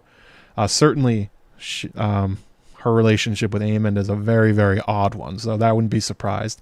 But he shows up at Harrenhal and like, I don't trust Larys Strong. I don't trust any of you guys. Yeah, it's kind of curious. They also talk about the other problems. This is another thing. This is like the fourth time they've reinforced it. Orwell says the small folk are the problem. Many are fleeing. Aemond says to bar the gates. And then, like, to throw a bone, he's like, oh yeah, and cut down the rat catchers. That'll make them feel better about me locking them in the city. Very, very curious. I think that sort of shows, in a sense, that Aemond is somebody that doesn't quite understand public relations, I guess. I mean, like, why would he? That's not a thing during this time. But he's like, okay, so they can't leave the city, and they're going to be used as our hostage against Rhaenyra. That's going to piss them off. But don't worry, we're cutting down the rat catchers. I mean, I'm sure that will make some people happy, but not in the way that he's probably hoping for. Like, if you wanted to buy them off, you would lock them in the city and give them food. Forgot about that one, Aemond. They're not going to be happy just to see some rat catchers cut down. Alicent made a point, more or less, made that point during her pitch, that Aemond doesn't understand how to rule. He understands how to be a warrior. Which tracks. That's what Aemond is. He's trained to be Daemon. This is the kind of shit Daemon would do, and not understand the consequences of it, as we are seeing in the Riverlands. Then we get the scene with Hugh and his wife Kat. Name drop Tumbleton. Hell yeah. Finally got Tumbleton mentioned. I don't even know where Tumbleton is. It's like somewhere in the Crownlands or the Reach, I think. I'm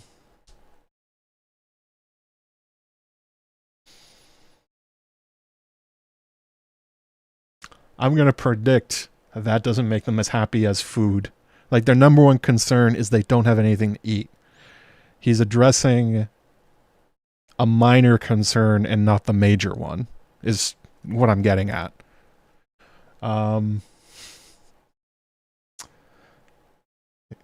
Hugh's wife's cat says we can go to Tumbleton. Her brother's there, and he says, I'm not going to give up my business. I won't be a beggar. The king will pay. And Kat says, the king has lied. There's no payment. We have to get out of here before we die. More or less, they're setting up Hugh as sort of a naive character, and they're making his wife Kat as the character who's much more sensitive to reality.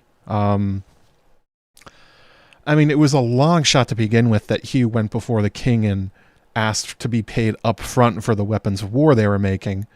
The nobles do not part with money like that. And it was only because Aegon was in a good mood, but he never was going to do it. And he kept believing that Aegon was going to do it. He believed he was going to do it, but everything's only gotten worse, and they're stuck, and they should have left already. But Hugh's kind of a naive, sort of trusting character.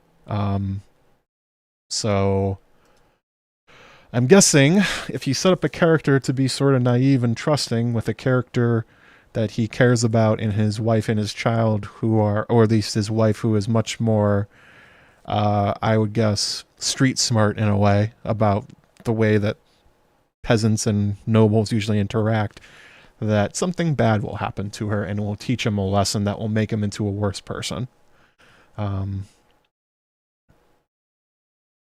Oh, her brother owns a certain inn. That's interesting. Yeah, that could be it. I mean, if they're name dropping Tumbleton, then it would make a lot of sense. There's a reason there was a groan in the chat about Tumbleton when the name is mentioned. It is a infamous battle for things going very badly. Whoops. And then we get actually a fairly reasonable conversation between Criston Cole and Alicent, which Kristen's been the very, very hateable one this entire show so far. Everything Criston does, everybody collectively just boos his ass. He's been a shithead the entire time. He's been an asshole every step of the way. He's gone back on everything he says. He's betrayed everything he says he hates about other people. He's not a great person. And unfortunately, he has a good point here, but it's in a weird way. So the conversation between him and Alicent more or less goes... I didn't get the exact lines, but this was my interpretation. Alicent walks up and asks him more or less, what happened in the Smell Council? I thought we were a thing. Why didn't you support me? Criston sort of dodges it and says, well, Aemond's next in line. I had to do it.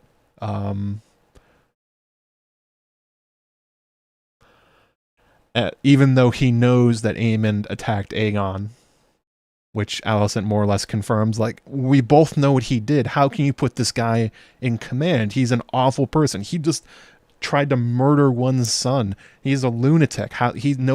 Nobody's at the helm with Aemond in control. And more or less asks, there's an interesting way of her saying it. It's kind of a flowery way of saying, are we a couple or are we just sleeping together? And Criston more or less replies, neither. That has kind of... The dragon fire and the battle has more or less burned the horniness out of him. Which isn't... That's a unique form of shell shock. He has been so traumatized by what he saw at Rook's Rest, he no longer is thinking with his dick. It's like his brain started working. Like, he learned to read in this episode. It was unbelievable. It's like George Costanza in Seinfeld when he stopped having sex and he got smarter. Cole got traumatized by war and learned to not do every horrible thing he can imagine, and then also started reading. Like, way to go. Yeah, heartbreaking. Worst person you know, but I don't know if it was a great point, but at least it was a point. So Criston's point, to break it down, is... It's not that I don't care for you, Alicent. It's that you don't have a dragon, and the things dragons do are so unbelievably horrible that I don't think you're up to the challenge. I don't know if anybody's up to the challenge. He more or less says, I'm not up to the challenge. Like, this is going to be horrific. And if the only way we're going to win this war is by somebody in charge being willing to do every awful thing...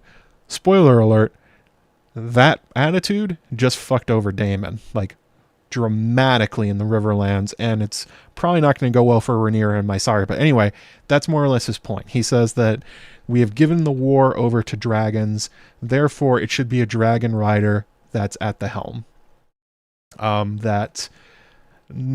We are not prepared, you are not prepared for the level of horrors we're about to unleash on this kingdom.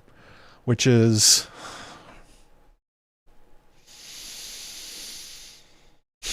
Is he right? Sort of. Is that a good reason to put the worst person you know in charge of ostensibly the kingdom? No, probably not. It's almost like almost a continuation of like Criston's suicidal streak, that he's kind of given up in a way. He's like, we're all dead. Like, this is horrifying. We might as well put somebody in control that has like a shot of making a difference in Aemond, I guess. The only thing I can imagine is that he's more or less hoping that Aemond's going to wake up tomorrow morning, get on Vhagar, and go wipe out Dragonstone. And that will be the end of it. Something that neither of them are really willing to do. Yeah, there's part of his logic is sound. The unfortunate part is that the logic's being applied to Aemond, who is uncontrollable, and he's not going to get more controllable now that you've made him basically king. So he's like, I'm sparing you, Alicent, but it's more or less he's saying the only way we win is with somebody willing to be Maegor the Cruel, and you're not Maegor, neither than I. So Aemond's got to be it, which is a really it's not a great point, but it's better than his normal points. So we call that character growth. Yay, Kristen. This is so much it's so much more logical than his previous plans. Like, he sends the Cargyle brother, he sends Arik to go kill Eric and Rhaenyra, basically because he's upset about Jaehaerys dying. This is an emotional reaction, but at least it's like one that's sort of thought through and has something behind it. Yeah. I think that's basically all he's hoping for. That Aemond will just do something so bad the war will be over, and like a pulling off a band-aid sort of way. Would a Dragonstone would cause the wild dragons to fight, though, especially Canada. I don't know if the dragons would fight Vhagar if she showed up and just nuked the castle. I don't think they would. I don't think they care. They didn't show up when Craxes was going all over the place in Cyrax, and I think they would just sort of wait it out. They wait out everything. They don't care what the other dragons do. They just hang out and eat their sheep and go fishing. So I guess that's my take on Alicent and Kristen. They broke up. Alicent's right that Aemond shouldn't be in control, that he's a loose cannon and violent, and there's no telling what he's going to do. And like the amount of horrors that they may have unleashed by giving him effectively the crown when he tried to kill his way there is such a bad idea. But so is I don't know. It's a war of dragons. It's so different. Yeah. It's kind of like, I don't know if you guys have ever played Crusader Kings 2.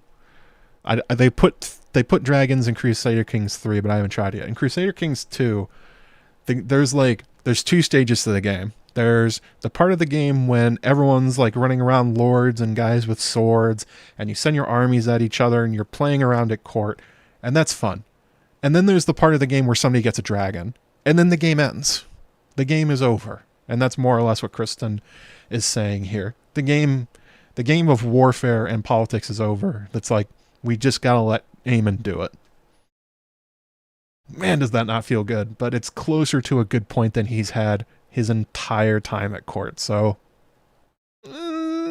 most apathetic thumbs up ever. Then we get the gates are locked scene.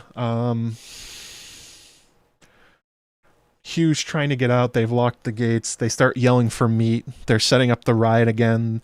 This is again, the peasants aren't happy. The peasants aren't happy. They're going to do some awful, awful stuff. It's going to be everyone. Yeah, they're pissed. The blockade has really messed with everybody. There's no food left. They're locked inside. They're going to start hitting people. It's 100% correct. Aemond is their best weapon by a long shot. They have to rally behind him and hope for the best. He has the look, the title, the killer instinct. Nice guys finish last. That is the logic. I'm not sure it's maybe it's the best of bad options is probably the best way to say it. Oh, super chat from Leticia. $5, whatever that means. Thank you very much. Is Alys trying to train Daemon to be a three-eyed raven? Okay. So that is Gray Area's theory, that Daemon ends up becoming a three-eyed raven sort of figure. I like the theory. I think it's inventive.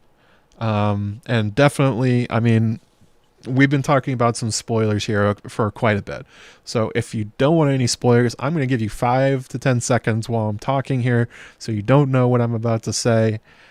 And look at my cool shirt. I wore this for Alys because she's doing witchy horror things. Okay, so to actually answer this, Daemon at the end of his story disappears and they never find the body. They find Caraxes, they find Vhagar, but they don't find him. And Gray Area's theory is more or less that at the end of it, he ends up going to the Isle of Faces or washes up there, and they plug him in like they do later for Bloodraven and Bran. I think it's a really interesting idea, and it's definitely being hinted at more in the show than it is Fire and Blood, because of the way that Alys, like, if Alys actually gave him weirwood paste, yeah, like, that is definitely pushing him down the path of opening his mind to the supernatural, which is what Ryan Condal said, that he's being confronted with things he cannot understand.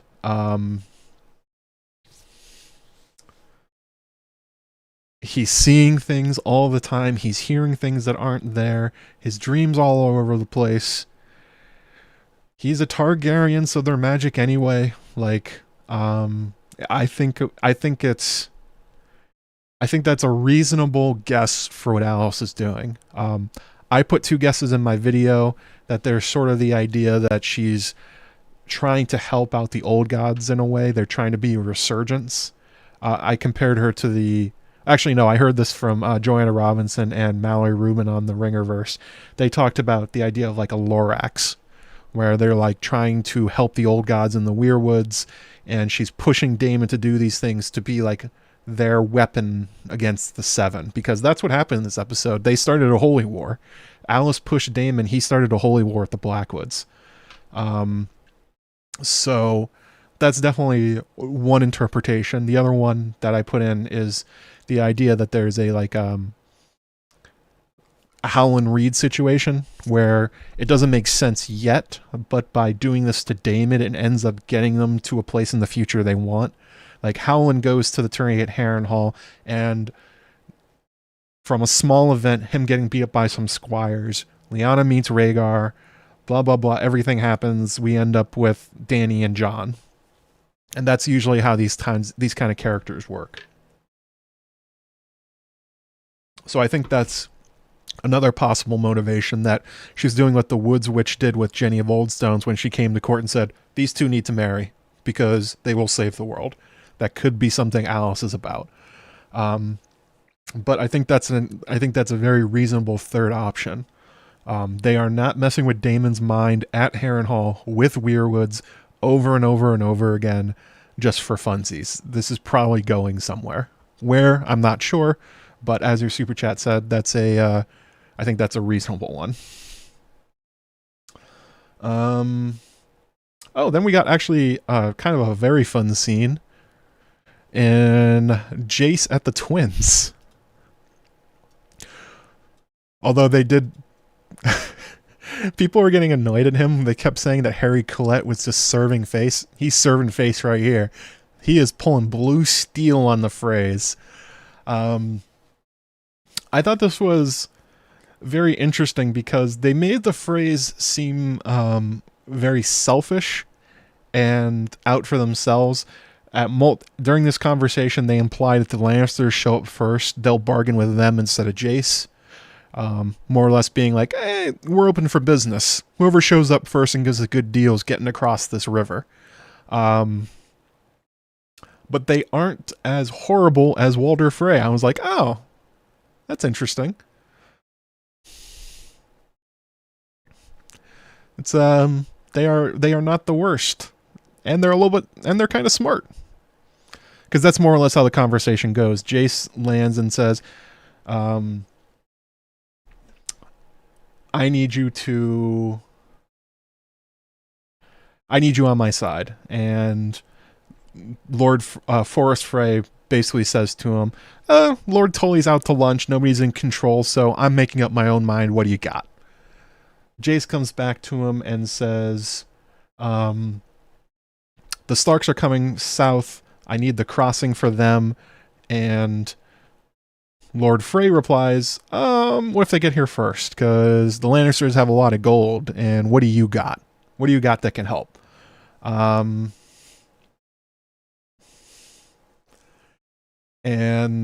Jace then they say this thing about like, well, we're really afraid that Vhagar's going to show up and kill us. Vhagar's not showing up anywhere. Vhagar's not going to the Twins.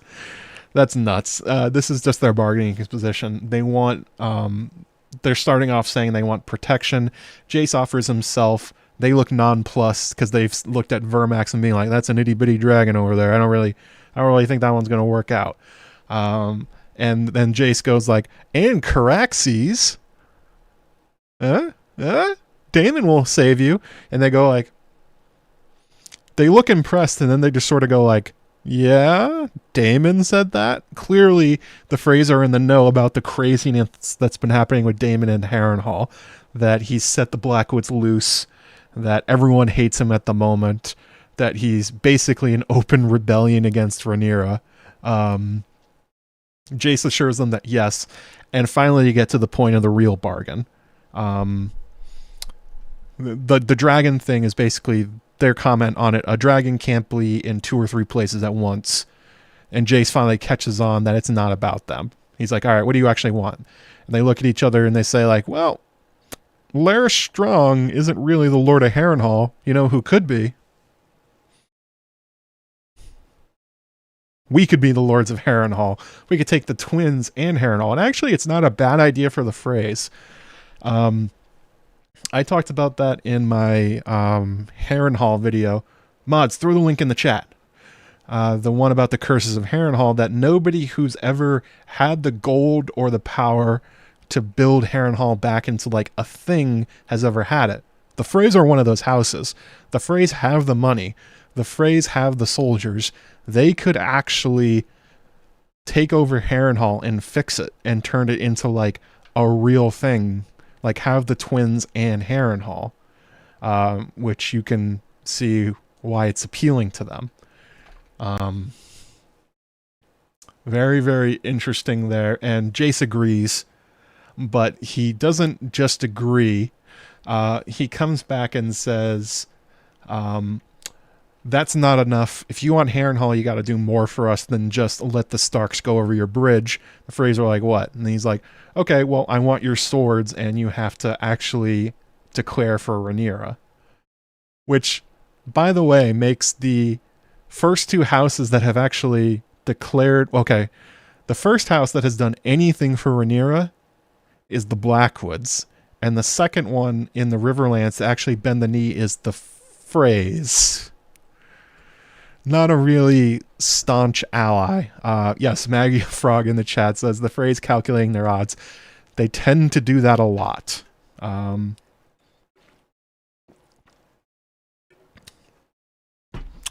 that's the thing. Karina Strick. It's always they go for the big prize. Harrenhal will do. Harrenhal's not a big prize. Harrenhal's a bad prize. Harrenhal's a money suck. And as we've seen, haunted. Haunted by witches and weirwood roots, and it won't drive you insane. But that's not the kind of thing the Freys think about. The Freys think about like, ooh, if we take Harrenhal and then take its lands and then all of its holdings and we build them up, we could eventually like overthrow the Tullys. And that's sort of the allure of Harrenhal.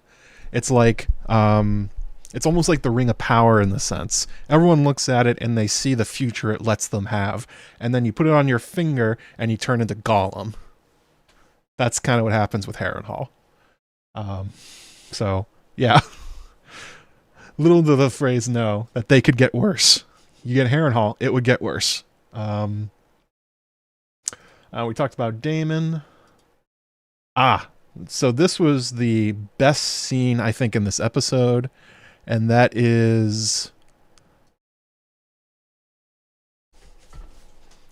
Baela and Corlys. This is I think this was a really well acted and really well written scene between the two of them, where Corlys has been given more or less he's about to be given the box from Rhaenyra containing the Hand of the King pen for her, to basically elevate Corlys to make him, if they win, the most powerful lord in the realm.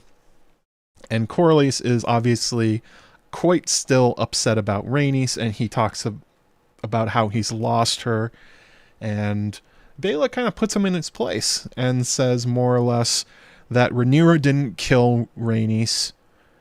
It's not her fault. Rhaenys was also not yours to command. She's not one of your ships. She was her own person. You know, she was the blood of the dragon. She was not your possession. She makes her own choices. And this is a message that really gets through to Corlys. And he says his castle is a tomb. It's empty. It's haunted. No, Corlys, that's Harrenhal. Harrenhal is empty and haunted, as we have seen. And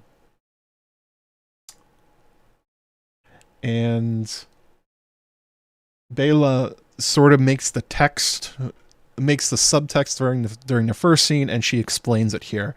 So the first time we saw Corlys in his Hall of his Nine, he was looking at all his possessions. He was sitting in his empty throne room, and there was a tear going down his face. And the subtext of that was, this is all empty without Rhaenys. And then they come back and they have them do it again. But at least they do it with really good dialogue and really good acting, and the two of them crushed it. So it's just reinforcing the first scene with Corlys. Well, part of it. That part of it's really good. Well, okay. The second part of it's really good. This was also very good as well, but it was... there's a lot of reinforcement of messaging in this episode and a lot of explaining previous scenes. Kind of feels like they were almost like anxious about it in a way that's like, ooh, I don't know if they got that. Let me do it again. And then they sort of did it a bunch of times. So Baela says to him in an insightful way, the crown of the Hall of the Nine must have been really amazing when it was full of all those lords from across the world who are coming to see you, all your prizes, all your riches. And she says, nobody knows you did it all for her. And Corlys is like struck that his granddaughter is so insightful and realizes, yes, that is true. Everything was for her, that he truly loved Rhaenys, and he more or less tried to sail and conquer the world for her, which is very sweet. Although Baela then slaps him down a little bit and be like, but she wasn't one of your prizes, right? Like, you know, that's not what she was. She wasn't just another cool giant thing sitting in your hall. Like, she was her own person. Corlys takes the smack down a little bit, and as Baela's basically turning to go, he says, will you be my heir? This has been something they've been talking about for a few episodes now, with the death of Luke and Joffrey being a baby and Jace unavailable to be Lord of the Tides, and obviously Laena and now Laenor dead. Corlys has been sort of looking around being like, ooh, running short of heirs. Don't really want to give it to Rhaena. Don't want to give it to the baby Joffrey. Like, none of these people haven't been raised to be Lord of the Tides. Obviously Alan and Adam have been set up as the true heirs to Corlys, that they are within the Velaryon culture. They are deeply involved with ships and trade and all that stuff. You know, they understand the lands. They're not just entitled to it, which is more or less what Joffrey and Luke were. This is like their lives, and they are Corlys's blood. And he kind of turns around and offers all of it to Baela, and she has a hard as hell line where she says, I am blood and fire. Driftmark must pass the Salton Sea. And sort of turns and walks away. Happy dragon noises. Way to go, Baela. You rocked. Awesome line from her. Talking about identity and sort of choosing to be more like Rhaenys. That's kind of what's going on here. Which must have made him love Baela even more.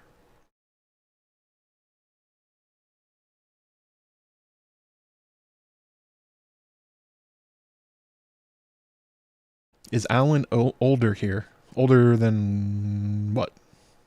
Than he is in Fire and Blood? I haven't gotten a real sense on how old Alan and Adam are. Adam looks like could be in his early 20s.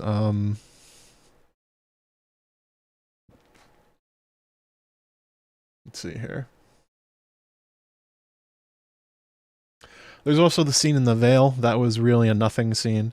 They're setting up something for Rhaena. I'm not really sure what. Obviously, Rhaenyra's gambit has not worked. 2 baby dragons is not worth 1 full-grown dragon. It's honestly shocking they tried it. It's so stupid. The Arryns are obviously not fooled by their ploy. They know Vhagar will kill them no matter how many baby dragons and eggs they have. The only thing that interesting comment is that they both agree that they are powerless in this war. And more or less a confirmation that Lady Jane Arryn is unconvinced to actually send her 15,000 swords out unless she gets a dragon. There have been some rumors I've heard for a while about, do I even really want to? No, I don't want to talk about this. I don't like talking about like leaks and rumors and stuff like that because a lot of them don't sort of pan out. But they're not setting this up for nothing. There's going to be something happening with the Vale and Rhaena. I'm not really sure what. Clearly, Jane's not doing anything without a real big dragon. Not really sure what's going to happen here.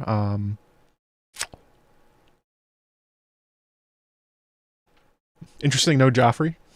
No Joffrey or Viserys or Aegon. I guess they're already on their way on the Gay Abandon or something like that. But yeah, this is kind of a nothing scene. Just kind of establishing Lady Jane, and Rhaena continues to be unsatisfied with everything.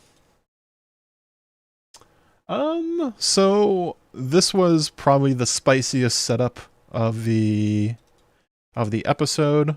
This is Jace gets back, and Rhaenyra is honestly quite. She was already kind of very like Jace already in this episode, where she was complaining about how she can't do anything. Nobody will let her fight. Nobody will let her. She's been unprepared for all of this, and it's like these are Jace's lines. It's like they almost got mixed up. It's interesting that they're having them bond over the idea that they're both unable to fight and feel powerless to do anything. She's happy that Jace got the twins. Good job. She agrees that more or less the phrase will never take Harrenhal anyway, so it was like a hollow promise. But of course, the problem with that is Jane Arryn just completely smacked down Rhaenyra. The Freys know the same thing. They've been promised a castle they will probably never get. So if somebody shows up with a better offer now, they will break their word. Same thing with the Arryns. They are ripe for the picking. The most important part is that Rhaenyra says this sort of heavy-handed line like, oh, we just need more dragons. We need big dragons. And Jace goes, hey, I know where we can get some dragons. They're right beneath us. Vermithor and Silverwing. They're big enough to fight Vhagar, and actually they are, which is kind of... people talk about Vhagar being like this unstoppable force. Vermithor and Silverwing and also the Cannibal, I'm pretty sure are all bigger than Meleys. They are huge, huge dragons, especially Vermithor. None of them are as big as Vhagar, but they're not far off. And Rhaenyra basically goes like, ugh, but where will we get people to ride them? We don't have any more dragon riders. And she talks about the interesting part that Rhaena is apparently mirroring Aegon, that she continually runs at dragons trying to mount them, and they continually almost kill her, which is kind of fascinating in a way. And they sort of gesture at the scrolls in the libraries, and they're like, oh my god, there's probably dragon seeds out there that can ride dragons. People with the Targaryen blood that can pull it off. Interesting that they named two houses, Massey and Tarly. I'm going to have to go back and look at those houses. I don't remember any Targaryen manages the house Massey and Tarly. Some princesses that ended up their way into those houses, but they could be.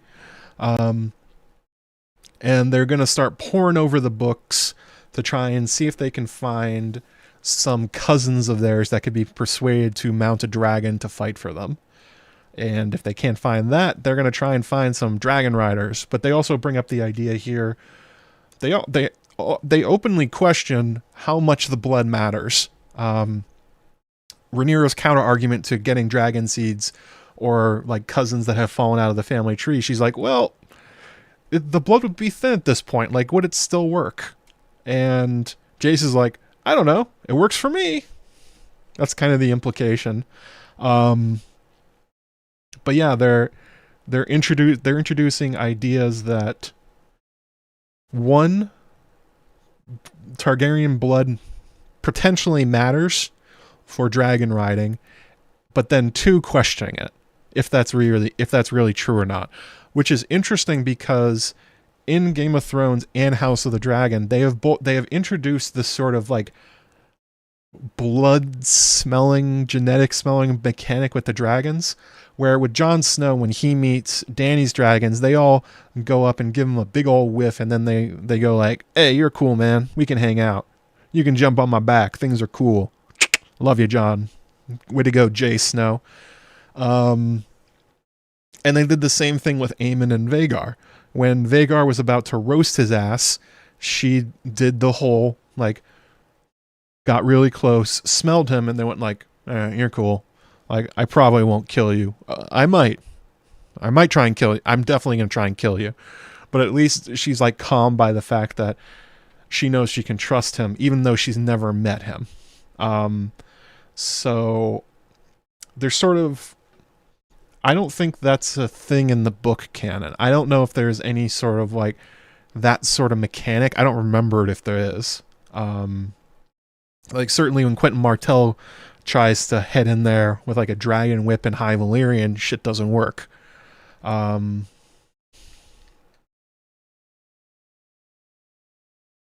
of curious which way they're going to go on this. It's been a debate for quite a long time. People in chat are talking about nettles. Definitely a question. That's always been the debate in Fire and Blood and outside the fandom. Can you just make a dragon like you enough to let you ride them?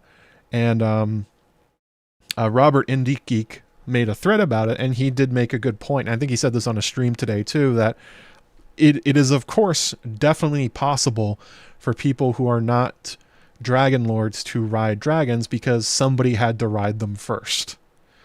Although I think if you talk to Crowfood's daughter over on the Disputed Lands YouTube channel, she would say that there have never been dragons. I think that's her argument. There have never been dragons that aren't under Dragon Lord control because they made them using genetics. So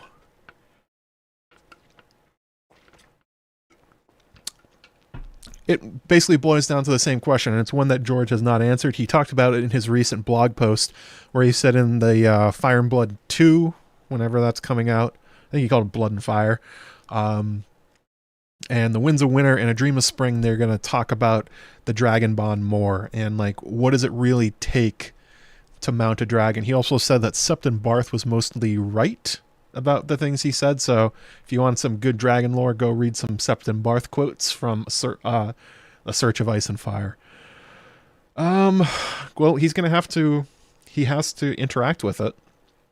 If Jon's going to ride a dragon, and if there's going to be a third person that does, whether it's Tyrion, whether it's Aegon, somebody else entirely, he's going to have to explore it.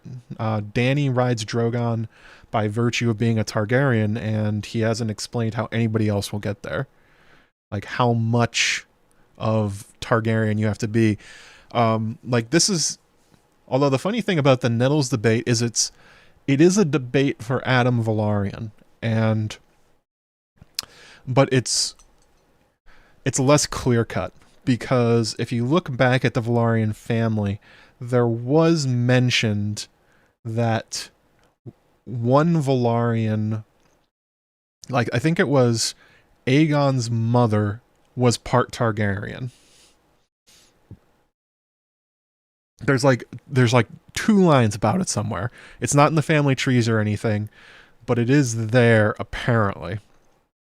So the Velaryons at some point had a Targaryen princess marry into their family to give them Targaryen blood. But by the time you get to Corlys and by the time you get to Adam and Alan, that is a lot of generations in between. So Adam Velaryon more or less has the same question, because his mother Marilda of Hull, not a dragon seed as far as anybody knows. Corlys Velaryon, if he has any Targaryen blood, it is quite a few generations back at this point. And since Laenor is definitely not Adam and Alan's father, they're not getting it from Rhaenys. So they're setting it up in a very direct way to go at the question of, is it genetics or is there another way to do it? Certainly in this episode, they talked about it a lot more, like Rhaena continually getting rejected despite being 100% Targaryen. Well, not 100%. Being either entirely Velaryon or entirely Targaryen, and she can't find a dragon. Daemon got stood up by Meleys, so there's something else going on. Can Marilda of Hull be a dragon seed? That is one of the theories. People have suggested Adam, maybe that's how he's able to ride sea smoke. It's because Marilda is actually a dragon seed. But that's more or less filling in the blanks. Like, if you put in the equation of how can Adam do it, that's one of the options. But it's not like a thing that is well known.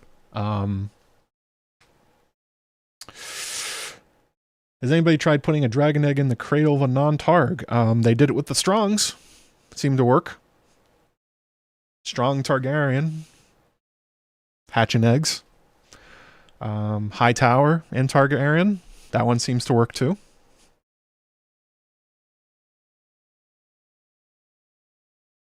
Kid who played Aemond in season 1 was damn good. Yeah, that was David Tennant's adopted son.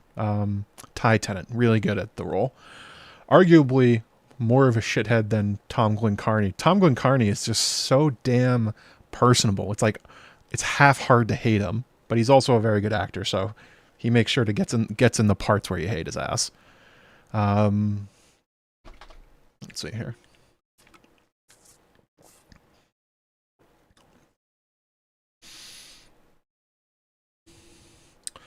Oh yeah, so to directly address the Nettles question, it's either the story is that she gives Sheepstealer so many sheep that they become best friends and then she just jumps on. And then the other story is that she's secretly a dragon seed, meaning she has a Targaryen parent. She's a bastard. And then that's why she's able to ride Sheepstealer. And it's unsolved in the books, and it's been a point of contention for quite a while. George hasn't answered it because I'm not even sure if he knows. He might.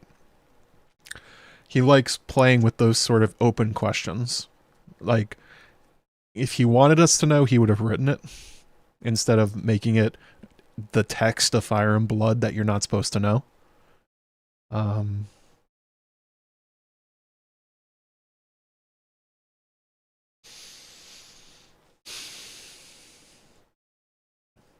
also, obviously, you don't have to be a Targaryen to ride dragons. There were 40 Dragon Lord families, so the other families figured it out.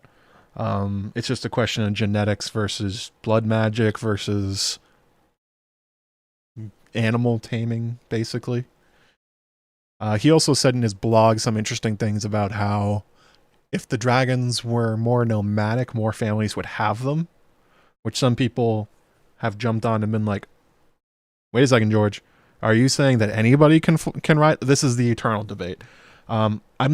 House of the Dragon is not going to solve it for the books. They've been quite clear that this is not the true version of Fire and Blood, more or less. This is the same as any of us. It's just they're making it a TV show. So I wouldn't expect this to solve it. unless they get George R. Martin on the after the episode and him saying this is the truth of how it works. But he said in his blog post he's going to put it in his books anyway. So at some point we'll find it out. Maybe it will be exactly the same as House of the Dragon, but it's hard to say.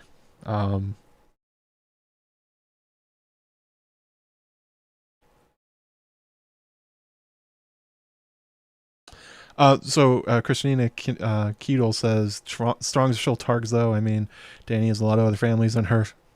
Odd phrasing, but yes, true. You gotta have some dragon riders ancestry, or so it seems.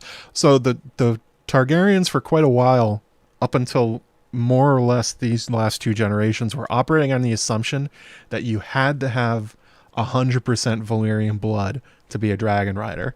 Whether it was through themselves or it was through the Velaryons, one or the other. Those are the only people they were marrying with. And in the last few generations, they mostly through Alicent and Jaehaerys' influence, they started marrying outside the family, like how Rhaenyra is part Arryn through Aemma Arryn. And similar sorts of things. They started making other marriages, but keeping control of the dragon eggs. And they seem to being like, we can kind of keep pushing this quite a ways, can't we? Because if, at this point, if you're talking about Rhaenyra to Jace, we're talking... Hang on a second.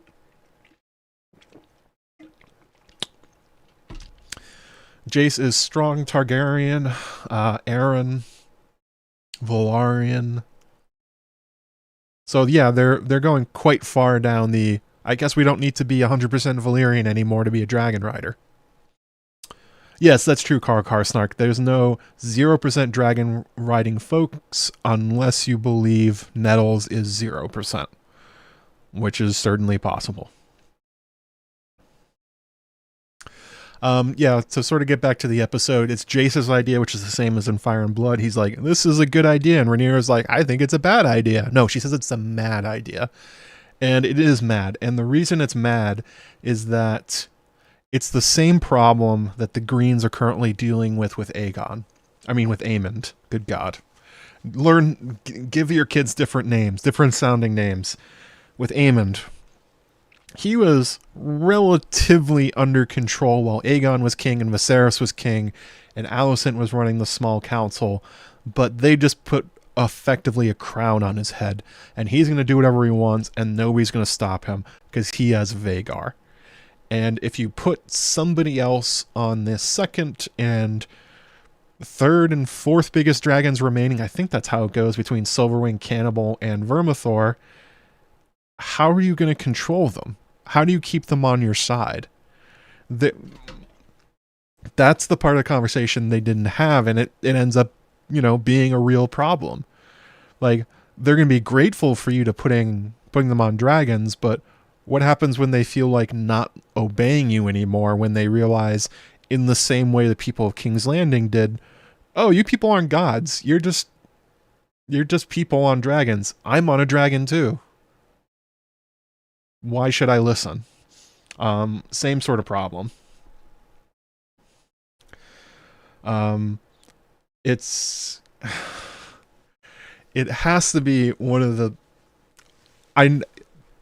It's one of the bigger oversights that the Blacks make during this war, and it's just really not having any sort of way to control the people they put on these dragons. And like Baela and Jace and Rhaena and Daemon and Rhaenyra are all, they have interpersonal relationships holding them in place, along with Rhaenys before she died.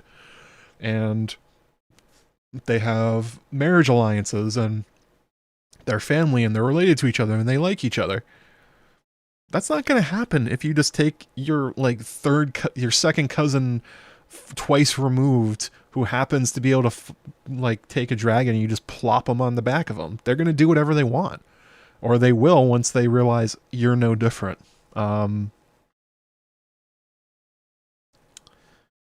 So yeah, that's a real problem here. Yeah. Fascinated Targs didn't bring the Celtigars into the dragon riding fold like the Velaryons. They have way too... Oh, so... the Celtigars... For people who don't know, there's another Valyrian family in Westeros. There's the Baratheons, the Velaryons, the Targaryens, and the Celtigars. Lord Celtigar is on her council. He's the guy wearing the pinchy crabs on around his nice cloak. The Celtigars are Valyrians, but they are very old Valyrians. They came over to Westeros, like, not in the last couple hundred years, but like a long, long time ago, and they haven't had much contact with Valyria since they left. Whereas the Velaryons, being merchants, have more or less kept up relations over the years, but it's also implied that the Celtigars were lower class. And it's like, the Targaryens are up here, the Velaryons were here, and the Celtigars were down here. And there's sort of a pecking order between the families. Plus, the Celtigars are not powerful. They're just like a random house on Crackclaw Point that their vassals don't like. They don't have much going for them. They don't have dragons. They don't have an army. They don't have money. They ally with them out of sort of this Valyrian alliance, more or less, around Blackwater Bay, but that's kind of it.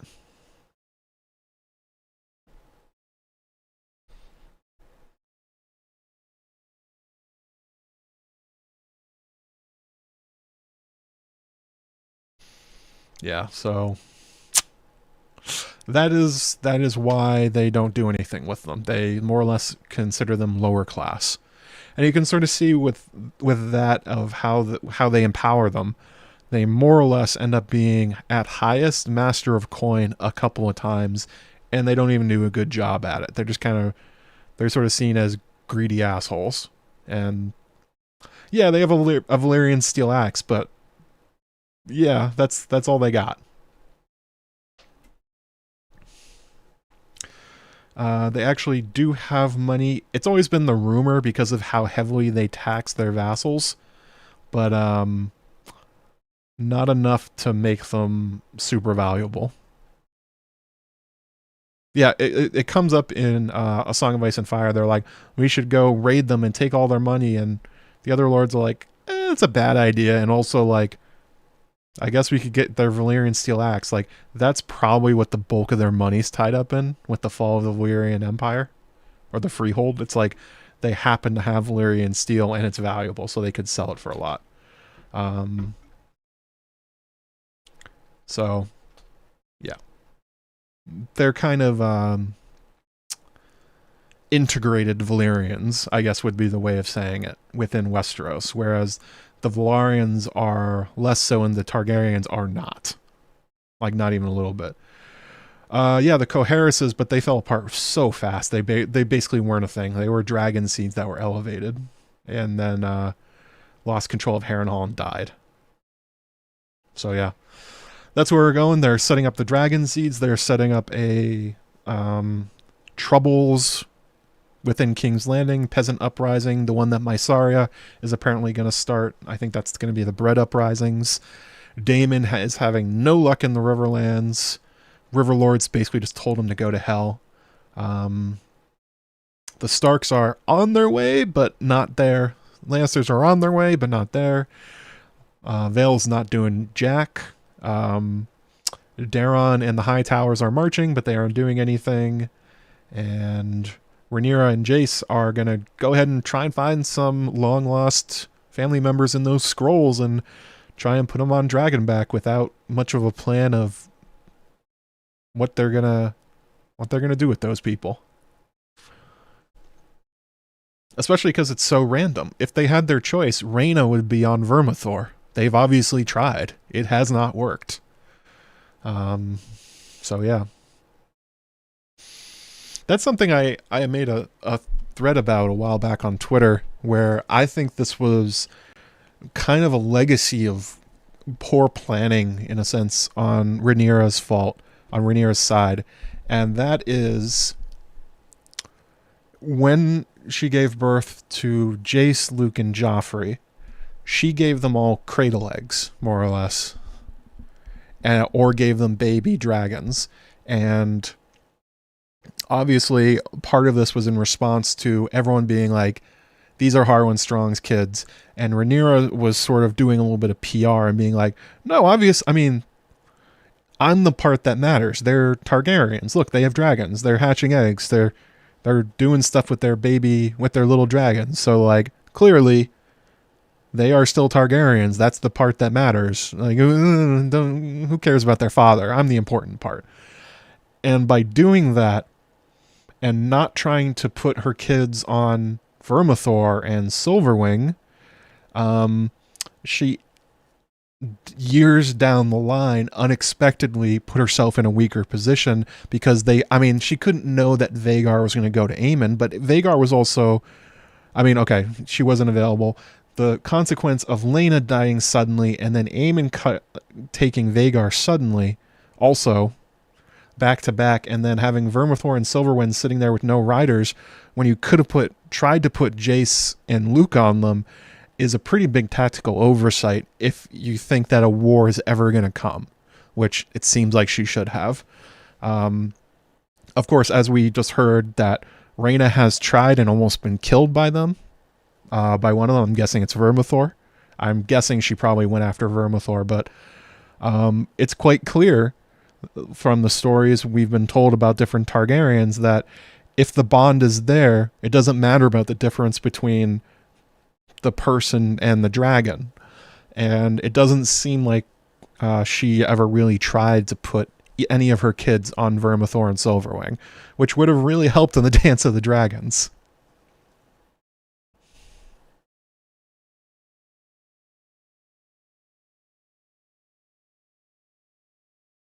Anyway, that's like, it's not like a real critique, but it is sort of informing of how we got here. That she needed sort of the credibility that her kids can also ride dragons too, to be like, look, they are Targaryens. That is the part that matters. A downside, never took a shot at the two biggest dragons that were unclaimed. Oh, Cannibal the Dragon. Wonder why Alicent married Aegon and Helaena together. It would have been smart to marry Helaena to Cregan Stark, Aegon to someone else. Well, the smart thing would have been Jace to Helaena. That would have stopped the war, as Aegon is clearly uninterested. So then you just have to worry about Aemond, and if you have a marriage alliance, he's not going anywhere, so there's no war. Aegon could have been married off to anybody, I guess.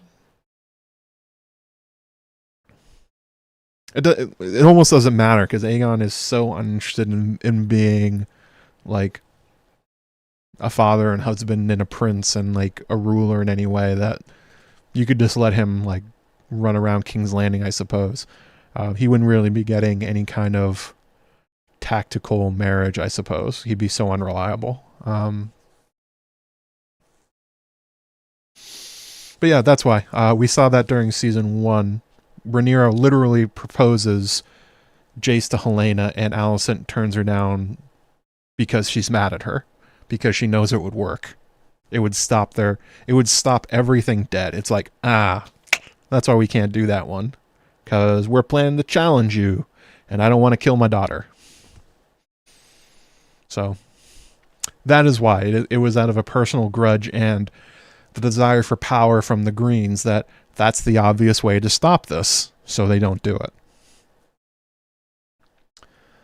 Funny, watch a 3-year-old claim a dragon size of an airplane.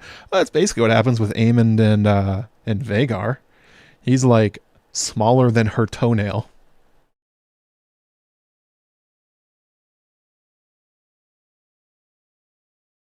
If she was really, this is what I'm saying, Carl Karsnark. If she was thinking really far in the future and like, ooh, I think they're going to try and push me off this throne at some point, it would have been smarter to try Vermithor and Silverwing. But I totally understand why she did it the way she did as a character and with the pressures on her at court. Like, she needed people to know that her kids are Targaryens first, and it mattered for her position at court. But this is the downside. those two dragons are just sitting there, along with Cannibal, along with Sheepstealer, along with Grey Ghost. Although Grey Ghost and Cannibal are not really reliable options.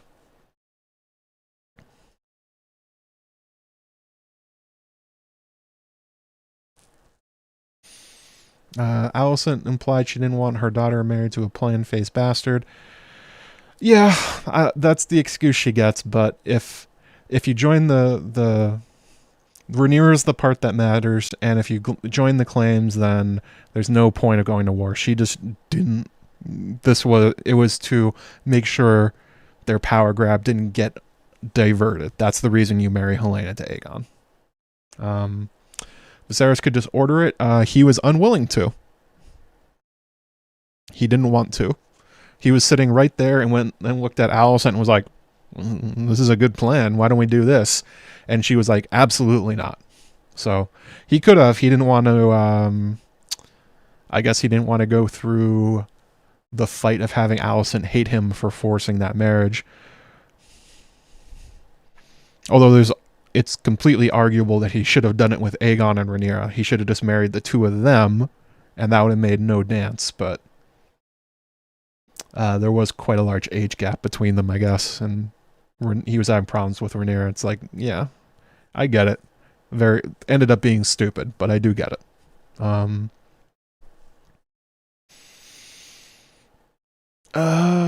Being able to hatch your own egg seems to be a point of pride. Makes you more legit. In some ways, that is definitely like a PR perspective that some of the Targaryens and their writers take. But there's also definitely a sense of legacy that comes from claiming a particularly old or powerful dragon. Like, part of Rhaenys' mystique is that she got Meleys, and Meleys is incredible. Part of the mystique of Maegor is that he claimed Velaryon. It's, there's a sense of history to claiming a big, powerful dragon. There is something to hatching it yourself, but I think that kind of like hatching your own egg thing sort of started with Rhaenyra. That she was really big on putting cradle eggs in every one of her kids' cradles. Like, she did it for everybody.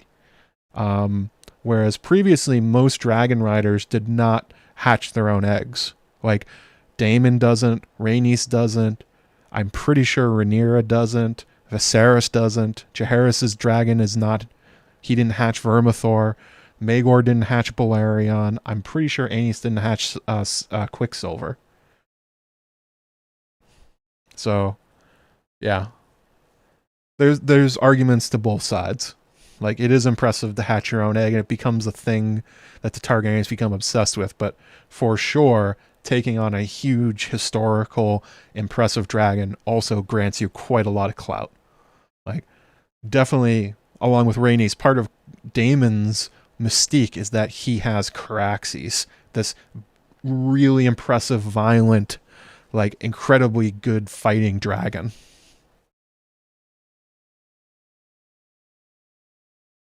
Daenerys didn't hatch Balerion. I thought they said that in that piece of paper that was in the background that she did. Oh, Vermithor did? I'm sorry. I got that one wrong. I need to learn more dragon stuff. There is going to be a dragon video, but I'm not sure if we're going to have time this season. Maybe it'll be an after the season.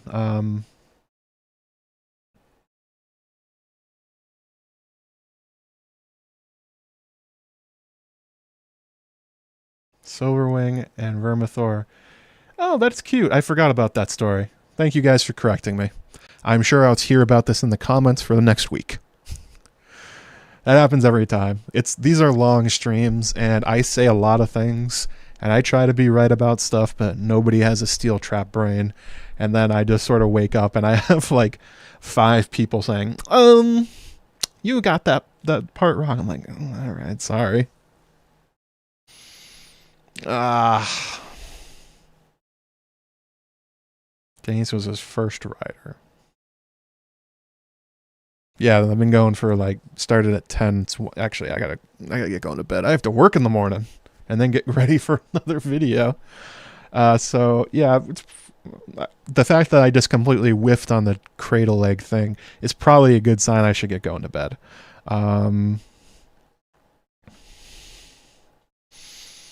Actually, I had a really funny person that tried to actually me on my Alice video. Somebody complained that the Ruby Choker Melisandre thing was a thing the show made up, and I was like, they didn't make that up. That's a thing from the main books, because Mance wears the ruby in order to power the glamour. So it's that's a thing George made up. Plus, do you really think Dan and Dave would make up glamours on their own? No. They don't like the fantasy parts. That's definitely a George invention. They forgot about it during the bathing scene, but for sure, yeah, that's a thing from the books. So there are some people that definitely will actually, like you guys just did, and definitely get me on stuff, because I don't know everything. Nobody does. But the ones where people try to snipe me and it's just like completely wrong, I'm like, all right, guys. What was it? There's a person on Twitter that was like, I've never heard of any Targaryen that has ever abdicated when they weren't a maester. Like, it was just Aemond and Vagon. Actually, they didn't even know the name of Vagon. And they're like, so who did it? And I'm like, Duncan, Prince of Dragonflies. He abdicated his throne and he got married. He was planning to have kids, most likely. I don't know. It is definitely a thing. You put a microphone in front of your face and there's a lot of fun in slapping you around. I don't think they hate magic. I think they were less about it than Ryan Condal, and less imaginative about it. They liked the politics more than they liked the fantasy. I think that's probably the correct way to say it. But you can definitely tell stuff that showed up in Game of Thrones that they would not have thought of on their own. And for sure, Melisandre's Ruby Choker is a George thing. I mean, it's directly in the chapter with Mance being the Lord of Bones. But anyway.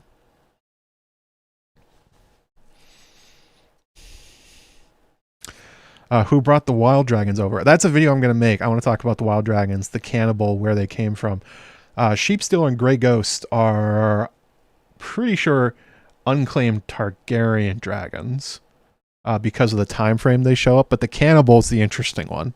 If the cannibal is a Targaryen dragon or a wild dragon left over from the Valyrian Empire.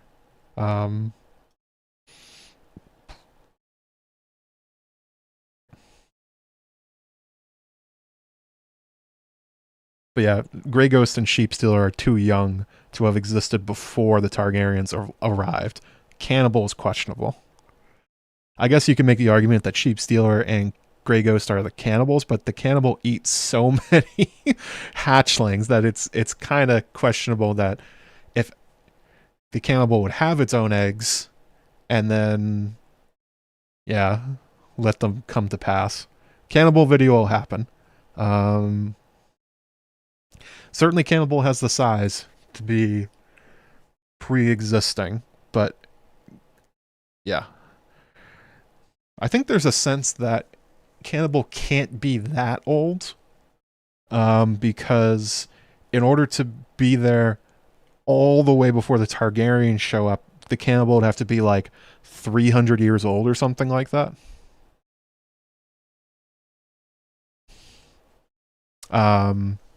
Because the Targaryens left Valyria 200 years before the Doom or something like that, and the cannibal's still alive at the end of the dance, so that's like a 300-year-old dragon. Not even Balerion made it that far.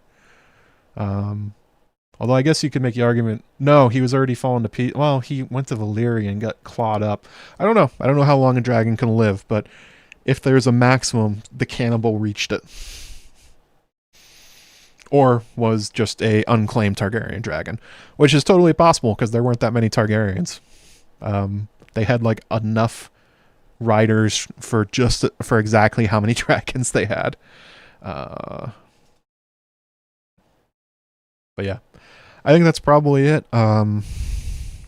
Thank you everybody for hanging out tonight. Make sure, if it's your first time here, subscribe. Hit that bell button for notifications from the channel. Slam the like button and, leave a nice comment. Tell me what you're actually in the comments of the video, if you're listening back to this. Is the cannibal a Targaryen dragon or a totally wild dragon outside their gene pool? I'm curious what people think. Be kind on the big goof I just did on the cradle eggs, and also check out my video I put out today. Yes, I put out a video today. Alys Rivers, called The Mysterious Alys Rivers, Harrenhal's Witch Queen. Latest video on my channel. If you haven't seen it yet, I talked about the concepts of it a lot during this stream. I go into way more depth there. I think I did a really good job on it, to be honest. I think I crushed it. But, yeah. Anyway, my voice is starting to go, and I have to be up in 7 hours. So I got to head to bed. So I'll talk to everybody later.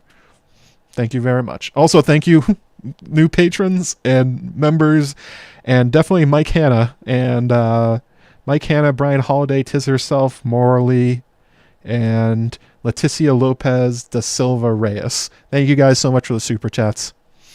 I'll see you guys later this week when I make another video. And next week for the After the Episode.